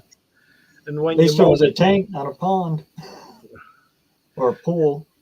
Yeah, we'd saying we'd mow over it, there would be mole tunnels, and we whacked one time with a lawnmower, and I took it over and threw it in the pond. Yep. We had ducks with Muscovies, and I threw that out there in the middle of the pond, and every one of them ducks, boy, they hauled ass across that pond. It's like, who'd think a duck would be a carnivore? McGanzers. If a duck's got teeth, don't eat it. Is that the McGanzers? Ugh. Good Lord, they're nasty. They're a carnivore duck. Daffy Duck, he's a merganser. Mm. Yeah, and they're nasty. Ugh. I don't like duck anyway, though. Mm. I don't know if I've ever had duck. Hey, greasy. That's what I heard. Duck is. It tastes like mud. Yeah. So do the catfish that are about that big. Oh, you don't get the mud vein out of them? Yeah. Oh. I never did watch that Big Mike's. I guess he was catching walleye the other day. I never did watch that video. Oh, Big Mike was going for wallies? Yeah. He caught a bunch of them. Walleye's good eating. Oh, yeah. I'd be careful, though. They'll tear you up. Yeah. Well, they're a type of pipe.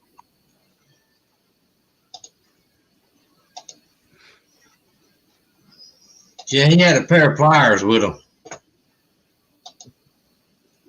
In fact,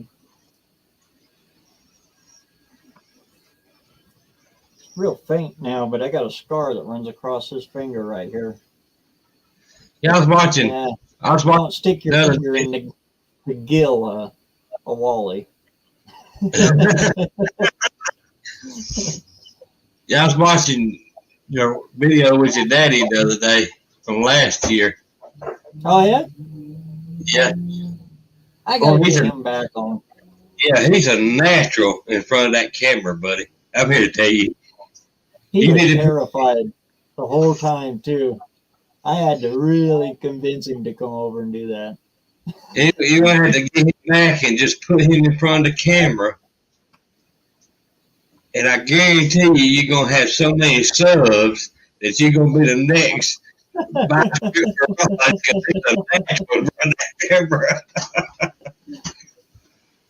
Oh, I was laughing. Oh, man, it was hilarious. Some people are natural that way.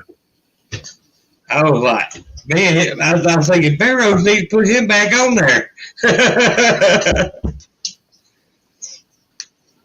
I was like, golly.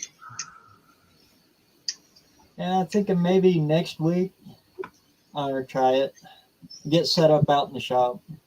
Yeah. I'll try to do another big live with the Big B.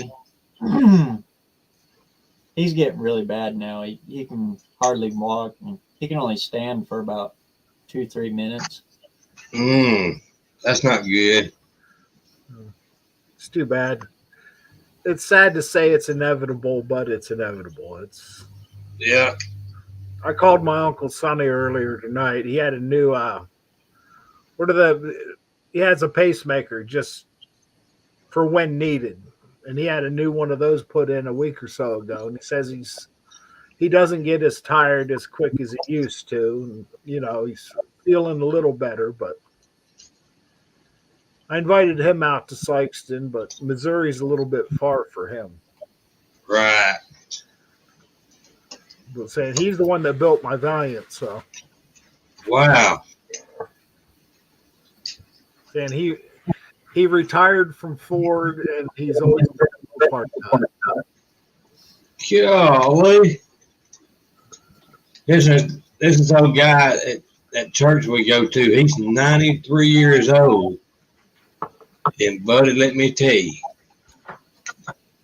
5 minutes around him, and he'll have you on that floor laughing so bad you'll pee on yourself. I'm talking he's hilarious. A couple of weeks ago, I asked him, I said, what I need to do about my wife? How I need to straighten her out? So he says, you need to go home and build a cage, and when you can't do nothing with her, put her in the cage. So, okay. I told them, I said, we're going to build a cage. He's hilarious, buddy. I'm telling you, he's hilarious. Saying my uncle, he's got so many stories from back in the day, you can just sit and listen to him for hours. Yeah. And you can learn from older people like that. Oh, they got that analog knowledge. It's Yeah. And it's unreal. And you can sit there and learn from them and hear the stories that happened back in 1920s. You know? Well, the whole time growing up, all my friends were 10, 20 years older than me, and then some. Yep. Yeah, all my friends was like that, 10, 15, 20 years older than I was. And my neighbor, he was in his 50s or 60s when I was a teenager. And I'd go over his house every night, sit on his front porch, him and his wife, on his front porch till about 10:30, 11 o'clock at night. That's where I learned about life, on his front porch. That's because they learn life the hard way.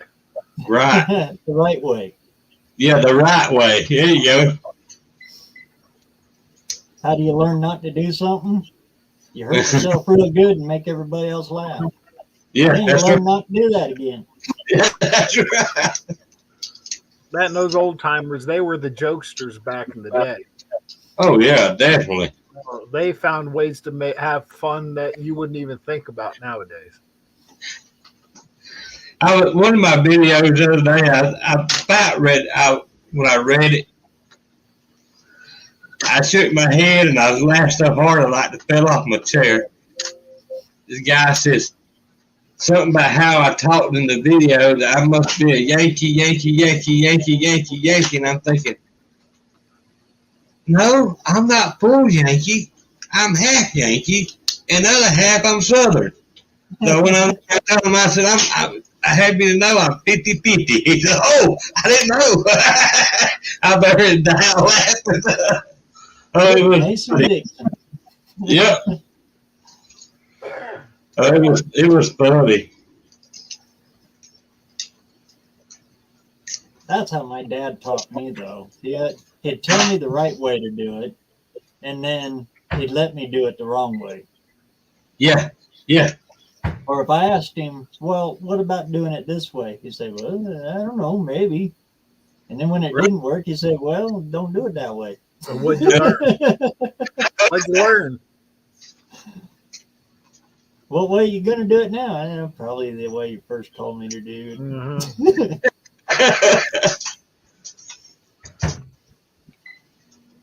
Yeah, my dad cut grass for a couple of years when he got where he couldn't do it. And he had like 2 driving lawnmowers and a push mower, so I'd go with him help cut grass. And the first couple of times he taught me how to cut grass, he'd tell me, doing it all wrong. You're doing it all wrong. I said, I'm cutting grass. He said, nope, you're doing it all wrong. He left me on that 1 yard a whole freaking day, 95 degrees outside. Well, he went around done the other places and come back, and he said, you cut it right? I said, I cut it right the first time. He said, no, you didn't.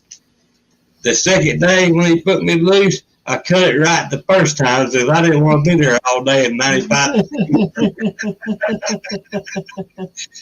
I think he's going to be there all week. I said, I won't do that again. That's how you learn. The cool thing that we started doing, though, was with the stuff that nobody's ever done before. Right. Then it got interesting. That's when I was really able to pick apart my dad's brain. Oh, yeah. My dad Well, he's always had that ability. He can look at something like steering geometry. I don't know how he does it, but he can just look at it and say, okay, this has got to go here, and then it's got to cross over to here, and you got to move this spindle over to here. Otherwise, it's going to bump steer when this tire hits. How do you know exactly that? He's just always been that way. He can look at it and just, he knows how to do it. Yeah, my dad took a Mercury, and I can't remember what kind of Mercury it was. It had a small block in it.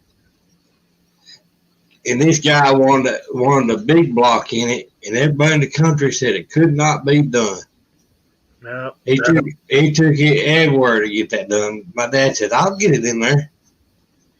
He put the big block in it, and I was like, how'd you do that? He said, I've been in that situation once before.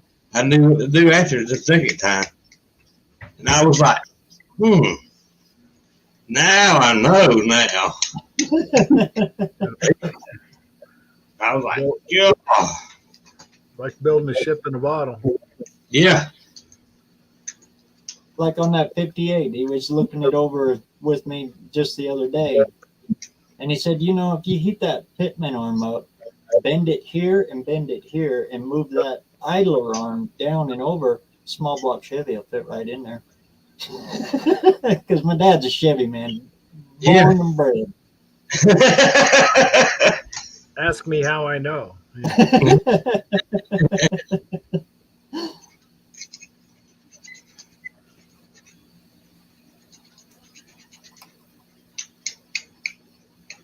.460 Pinto wagon.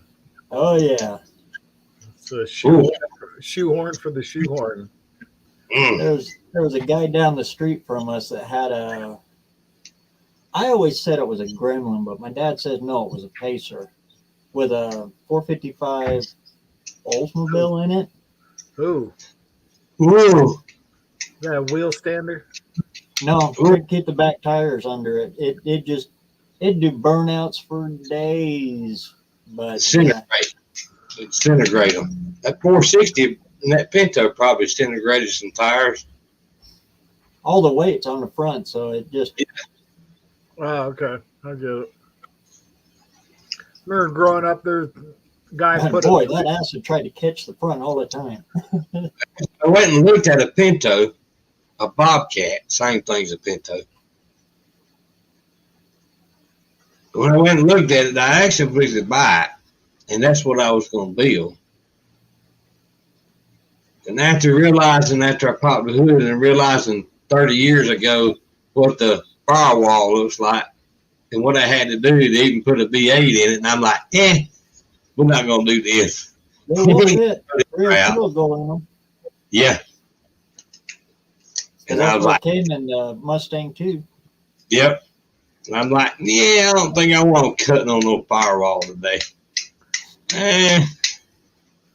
And I still don't understand why the Mustang 2 gets no love, because, man, you can make a fast little car with them things.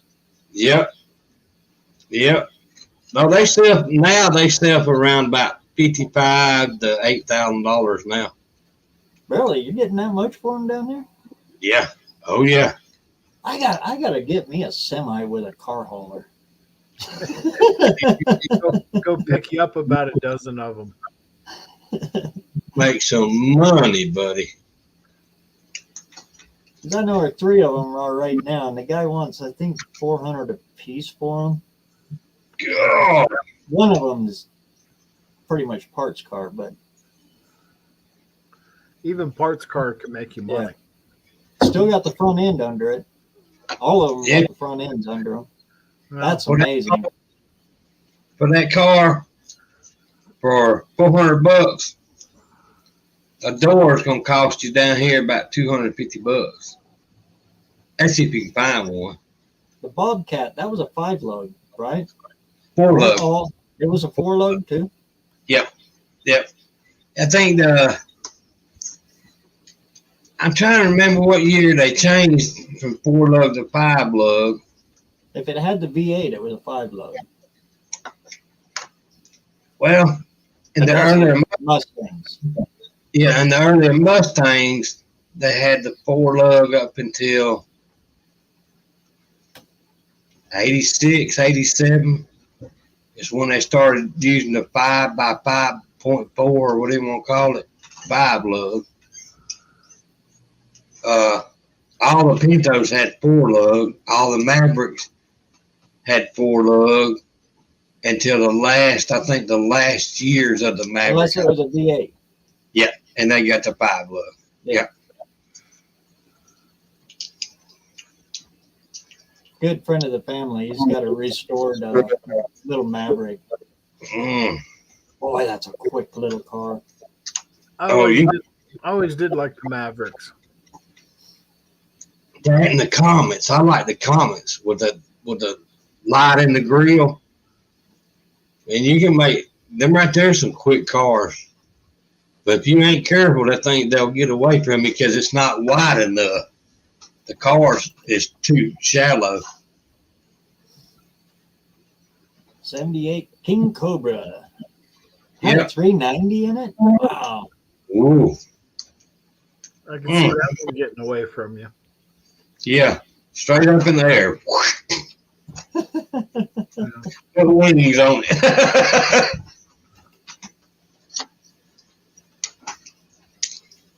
Well, there's two ways to get in trouble. It's either knowing when to lift or when not to.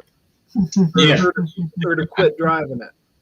I Right. watched the video the other day of somebody losing it on the interstate, and he's like through the median and over a crossover, but you could tell he never quit driving it. When you quit driving it, that's when you get in trouble. Yeah, that's right. That's Exactly why right. my And then the other end of it is, you got to know when to get out of it. That's right. at the I monster remember truck years shows. ago, I was The downtown. worst job that I had was running the radio. The radio is the remote shut off. You can shut a truck off no matter where it's at. Just hit a button and you kill them Remote if cut they off. start getting out of control. But knowing when to hit that button is, It's a if you see trick. him starting to lose it, don't hit the button, because if he's coming out of it, if you hit the button, he'll lose it and he'll go right into the crowd. Right? Yeah. I hated that job. I bet. I didn't do it very often. Mm. Yeah, that would be kind of. I wouldn't want to do that. Mm-mm. Remember years ago, he's downtown when we still had the circuit. We was at a red light, and it's some kid had daddy's Mustang. The light turned green, and he was all over it, and I was right behind him. And he's just ripping it, and I'm telling him from the car, it's like, let it go. You got to know when to quit. Right. And he kept in it, and he was like fishtailed a couple times and on the sidewalk and bounced off a tree. It's like sometimes you got to know when to let it go. That's right. Sometimes you gotta let off, or you gotta stab that gas pedal through the floor. One or two. Yep. Good Lord. 900 horsepower in a factory stock car that can only be bought by somebody who's got money, who's never had any experience with a car, with a fast car. Yeah, you do the rest. And then you're on asphalt, not a prep track. Right. Yeah, they got more money than brains. And they don't care about other people. A lot of people say that hot rodding died in the 80s and the 70s and 80s. I totally disagree. That was our golden years. Because you could not go out and buy anything with it. You were lucky to get 200 horsepower, brand new.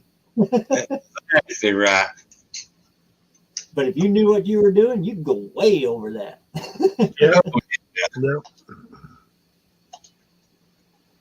Yeah, to me, hot rod. That's when hot rod really become famous, was back then. Because there's so much you can buy aftermarket then that the ones in the 50s, 60s. Yeah. And by that time, all the old timers would show you the tricks to do this and do that, where you ain't got that today, and you didn't have that back in the 40s and 50s and 60s and 70s. Well, good heavens, back in the 80s, a set of aluminum heads. Wow. Ooh. Do you want to buy heads or do you want to buy a house? Yeah. Yeah. Exactly right.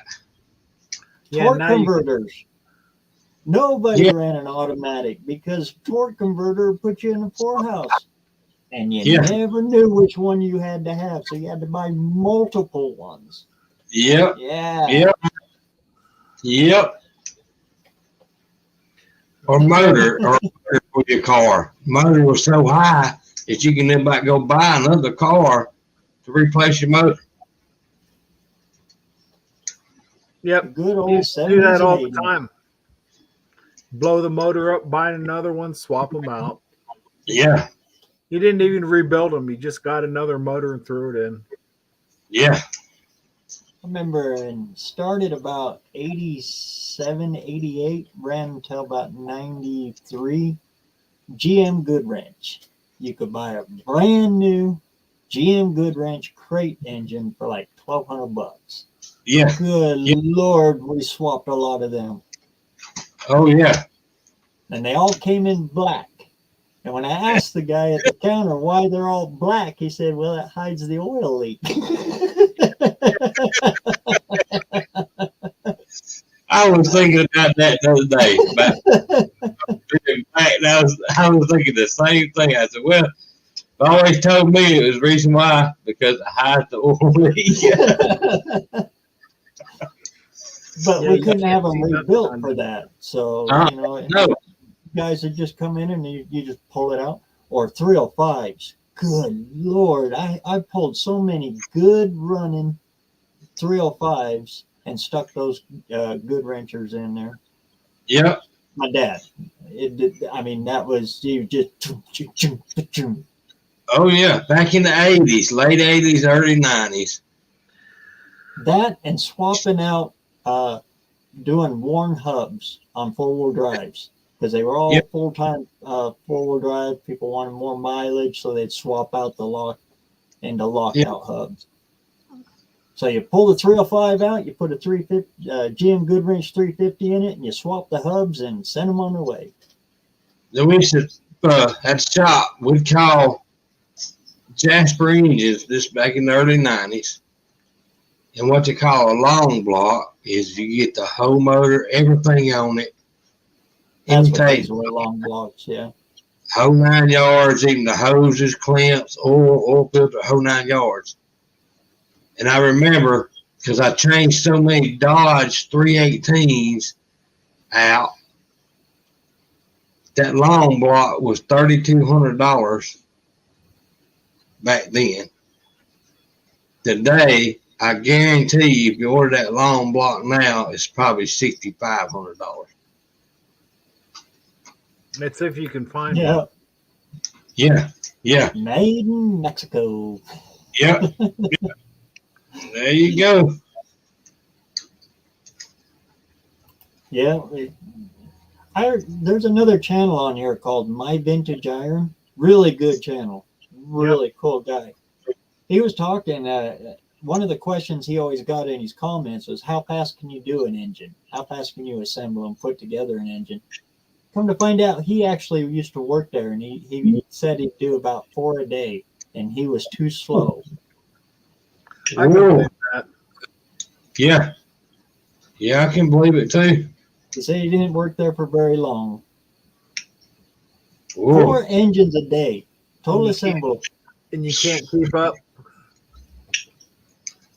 That's a moving right there, buddy. That's a lot of missing quality control right there.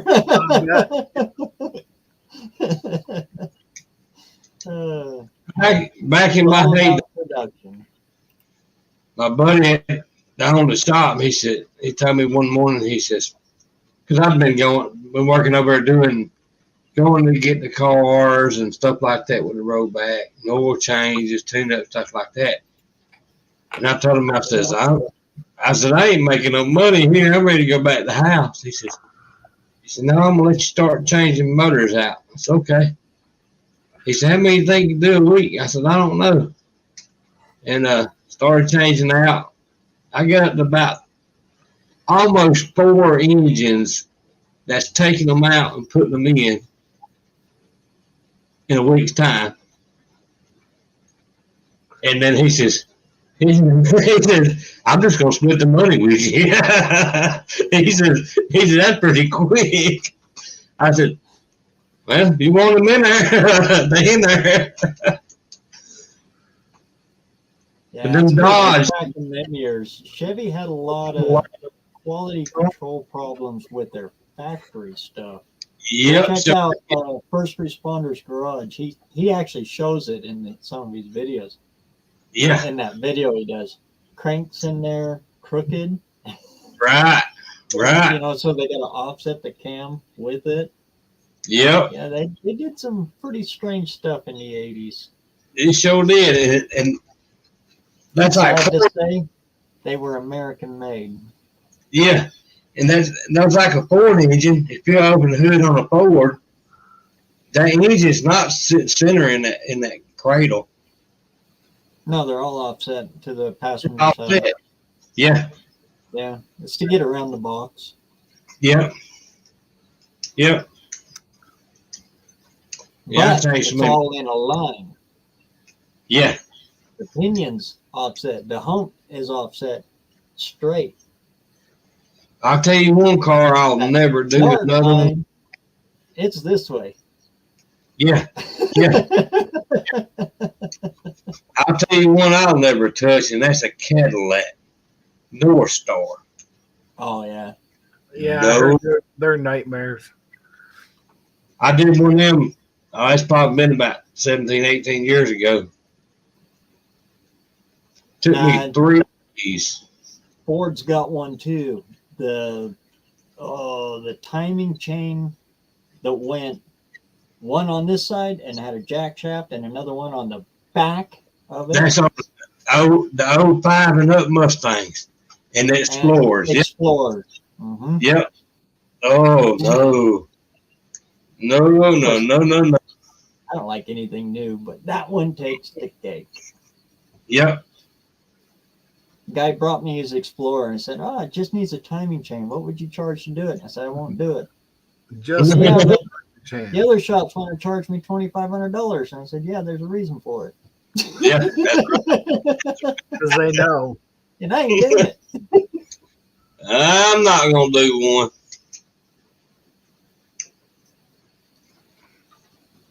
I about done quit working on this new model. 1500, not 25. I think it's 15. I know one thing, it's high down here. You had to have something done. Ooh. Our general shop rate here is about $100. That's average. That's not bad. 100 an hour. That's general. You know, it goes up. And my local shop here, he just raised his to Go away. 85. Yeah. But basic and around, it runs about $100.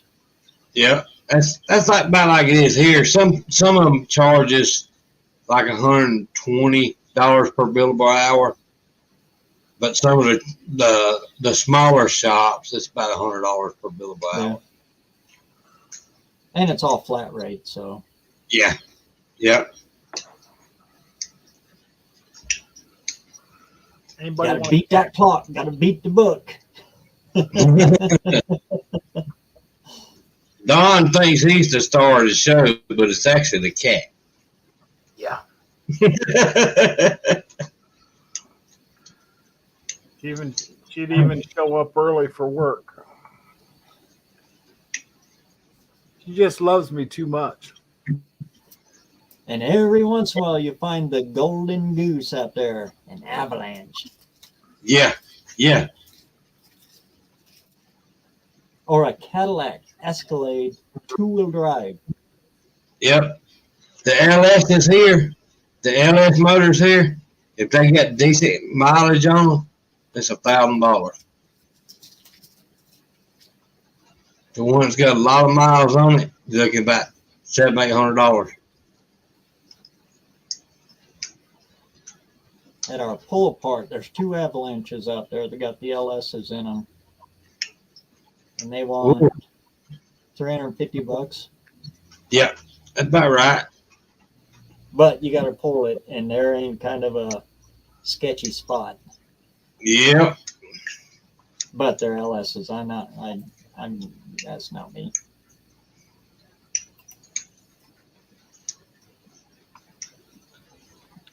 Yes. Love what you guys are doing with them. It's cool as all get out, but it's not me.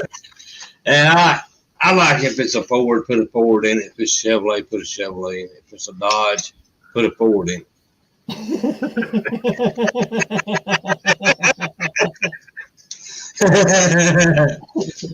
Oh, For me, it's all the plastic. I have a love-hate, just disdain for plastic quick connects. Yeah, Quick connects. Take you an hour and a half to quick connect them. Disconnect them. them things, boy. Whoa. Oh, this one you push down? No, that's right. This one you lift up here and you put your little fingernail in here and break it and shove it up into your finger as you're shaving that down. Reach under this side and pull it slightly out as you jam a screwdriver in and break it all to hell and just get it out of there. Them famous little Dodge clips in the 90s. Oh, and then the Chevrolet clips on the fuel lines. Oh.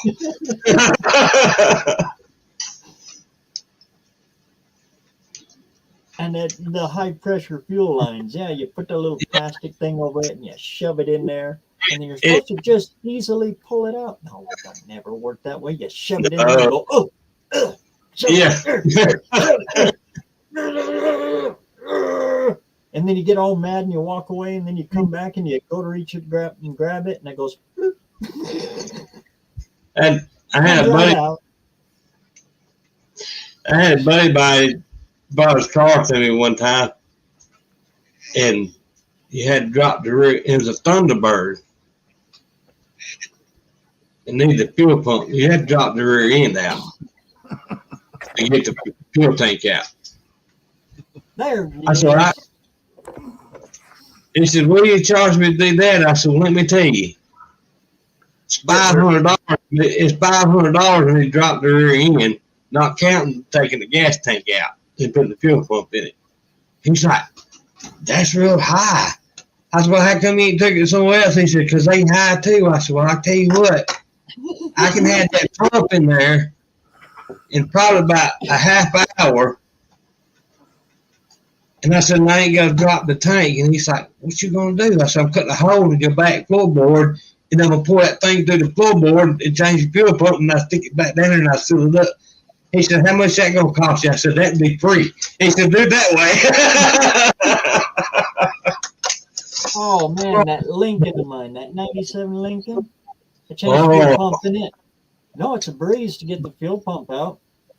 It's mounted in the side, right by the rear end, so it just comes right out, nice and easy. Don't have to go through the trunk, don't have to drop the tank. Yeah.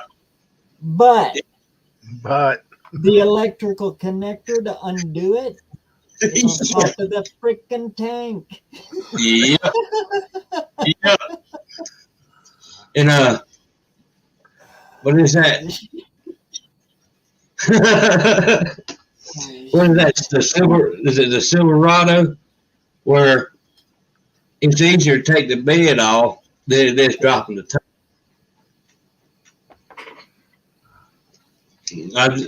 Now you swap them out. I take them four bolts off the bed. I raise that bed up, slide it back, drop them in there, put it back on there, and in an hour, I call and say, "Come get your truck." They'd be like, "What? What?" Tried to do spark plugs on a Catfish Camaro. Yeah. Or one of them level of hell. Or one of them early model Ford Aerostars with the B6s in them. Them back plugs against the firewall. Oh, that'll make a preacher cuss right there. Them right there. Cruiser with a B6. Oh, I will not touch a B6 PT Cruiser. No. Send it to the master. And I want to film it when it starts to mash. I do want one, though. It sounds bad, but I do want one. Just the shell. That's all I want. I don't want nothing else on it. I just want the shell. That's like the HHR, the Chevrolet HHRs, the wagons. I like the body style, but their running gear ain't worth 2 cents. But I like to have a body from a HHR and put it over on the S10 frame. I always wanted to take a PT Cruiser and put a straight axle on the front, make an Angula. You know, the old Ford Angulas back in the 60s, Right. 50s. Kind of go Right. for that kind of look.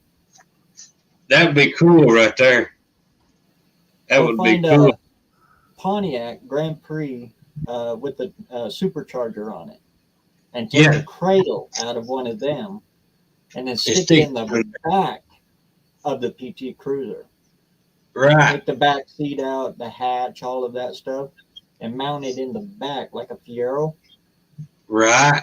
but with that That'd be supercharger. Yeah, that'd be cool right there. That would be short right there. But trying to find a good body PT Cruiser, yeah. Be like finding a needle in a haystack. Usually the ones you can find that are on the cheap side, you open the door and all you smell inside of it is just shame and despair. Yeah, yeah. All the plastic busted up. But they just got that look. It reminds me of the old Angulas. And they're Yeah, tight they do. and they're small, and Yeah. it'd make a fun little. I bought one of them little Angelicas one time at the junkyard down here when it was going out of business. And had a sign, $100, all you can tote. Well, me and my brother and a buddy of mine, we go down there, and my little brother, he's like an ox. He take a licking and he keep on ticking. So we strapped 2 transmissions, a couple flywheels, a couple starters, and a few other parts on them. And he had to walk across that line to get it for $100. And I was behind him. My buddy was in ahead of him. He'd take a step and he'd go like this right here. It'd be to kind of hold him up where he wouldn't fall.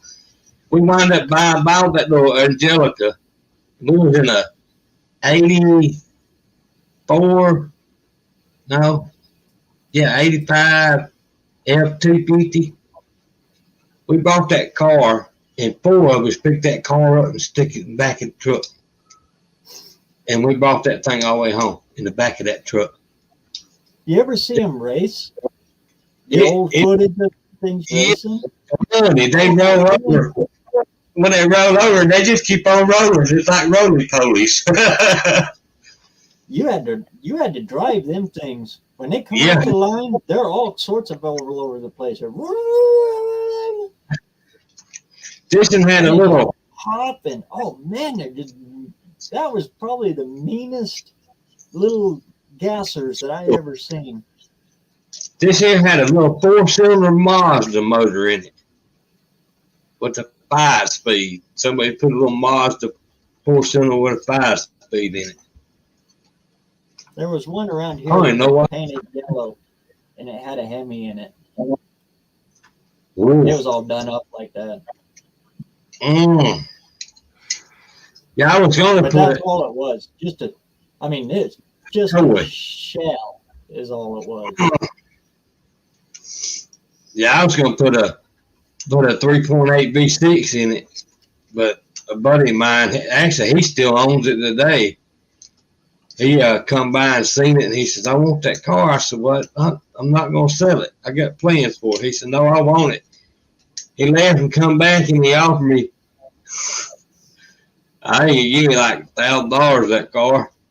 And I said, load it up, because I didn't give him $100 for it, because we towed it across the line.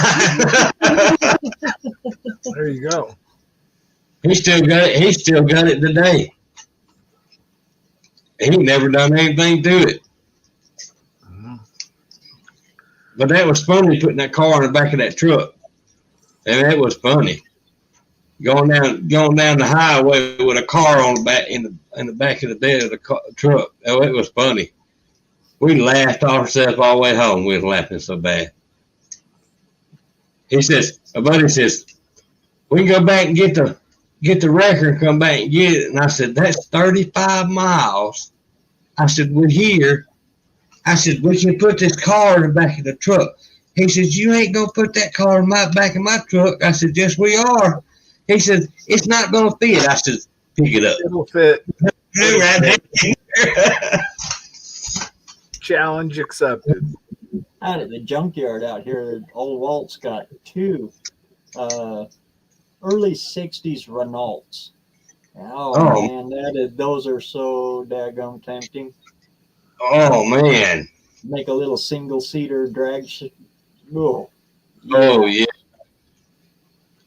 Yeah, I wish it was closer because I'd be out there. I'd be having to go through that junkyard. I'd be over there every day. He'd know me by my first name when I come up there. I'd have to go through walking through that every day just to go out there. They don't have junkyards like they used to. No, we don't. Well, I got two guys here. Well, back home, they do, but they don't let nobody go in the junkyard no more. And if you buy something from them that's so high, you can just about get it online and order it online and get a new part for what they want for the new part. The actual junkyards here, they're the same way. Yeah. You go there and it might be $1 cheaper. Yeah. But yeah. I'm like, I'm not going to pay $20 for this part when I can get it for $21 new or $22. I'm like, go weigh my options out here. And the guy here he's bought most of them, most of our junkyards. He's doing that online now, so he can name whatever he wants to name on them. Oh, yeah. He's got crews of guys out there just stripping parts and cleaning them and getting them ready for shipping and photographing and all that. Yep, that ruined it right there. Kind of mass production junkyard. Yeah. Yeah, that ruined it right there. And saying I miss the days you just go to the junkyard and you can just see all the history out there. Mm-hmm. Yeah. Walk around and look at it, one out there that looks good, and you wonder, why is it here? Yeah. How come? Why is that car here? Then you see other them, it's like, oh yeah, you wrap that thing around a pole. Yeah, then you wonder what they hit. Now, buddy, the guy I bought my Thunderbird from, he owns a record service, and been in business for his great grandpa had it, and he don't let too many people inside of his fence, and I'm one of the ones he lets inside of his fence. In the boneyard. Yeah, his salvage yard, and I'll go down there and look, and then I can buy parts from him a lot cheaper, and I can get in the car and go to Birmingham and get them for. And every now and then I'll just walk through there, memorize what he's got in the field. Then I'll come back home, and then I'll look for that same model car that I'm looking for that he's already got the parts for, and then I'll buy that, and then I'll go get the parts. And we have one here. His name is Brad. He's had the same towing company, like you said, for years and years. right, He'll let you go back into his boneyard. yeah, A lot of them are like abandoned cars and right, stuff. And you got to hold them for so long, and then yeah. he's real reasonable. They're like, I think last time I checked, it's like $200 for a car, $250 for a pickup. Oh, that's not bad. If you want titles, it goes up though, because then he's got to go through the process to get the title. Yeah, I can get a title for one for $100, I think. That's generally what it is here. It goes up $100, Like, unless about it's like, a computerized key. And then he has to charge you for the key too. yeah. Yeah, there's some. The old stuff though. He calls Yeah. me whenever he gets something old in there. He called me. I don't know why. He called me one time. He said, "Millard, I got a Mustang over here." I said, "Oh, you do?" He said, "Yeah." are you interested in it? I said, what is it? He said, some 93 Fox body. I said, yeah, I'll be by there. Went by and looked at it, and somebody ran off the ditch, and it bent the whole suspension on the passenger side, and the wheel throwed up against the floorboard on the passenger side, and crawled up underneath it. The frame itself was good. It just got the floor pan itself in the front end. And I don't even think I think I gave him like $350 for that car. And I loaded it up and dropped it off at the house. And I had like 15 of those cars. And I jacked that car up, got it off front wheels on just dangling. And I had one up behind the house that was upside down. I went out there and took the whole cradle out of it. Put the whole cradle in that car, dropped it down. The next day I was driving. I was making circles in it. I drove it back over there the next day, and he says, "What the crap?" He said, "I thought the frame was bent." I said, "The cradle was bent. The frame was good, but the cradle was bent." He says, "I didn't know you could take the cradle out." I said, "Oh yeah." Well, we're coming up on 4 hours here, and I don't want to burn up all my brand new StreamYard hours. I think we better call her out. I sure appreciate you both coming on. Good to see ASO, Dawn, One-Eyed Cat, and Wendy. You guys are always welcome. I had a fun time tonight. I didn't say that. Last couple weeks, I haven't really been able to visit. And I just went and looked online here. We got a junkyard up the road here. I haven't been up to in a couple years. It's one of those older ones. You think that EPA would have had them shut down and all that, but they're still on. They're still open. Sometimes that's where you find the treasures at. Actually, I was thinking about maybe going up here this week, maybe, and just doing a walkthrough, see what they got. Take your camera. Oh yeah, that's the plan. Yep. Just do I don't expect them to have any old stuff, but you never know. Back in the day, it was one of the few junkyards to go, get stuff. But. Right. Like you said, some of those stories and stuff when you're walking through stuff like that. Well, you see some cars that that were wrecked, and it's like, oh man, somebody had a bad day here, See, after you film all that and tell the stories in your videos, and next week you become famous, don't forget me in BareRose. We gave you the idea, Don. Okay. I'll wave as you shoot right on by me. Yeah. It was nice knowing you, BareRose. That Otto guy, I forget him. Yeah.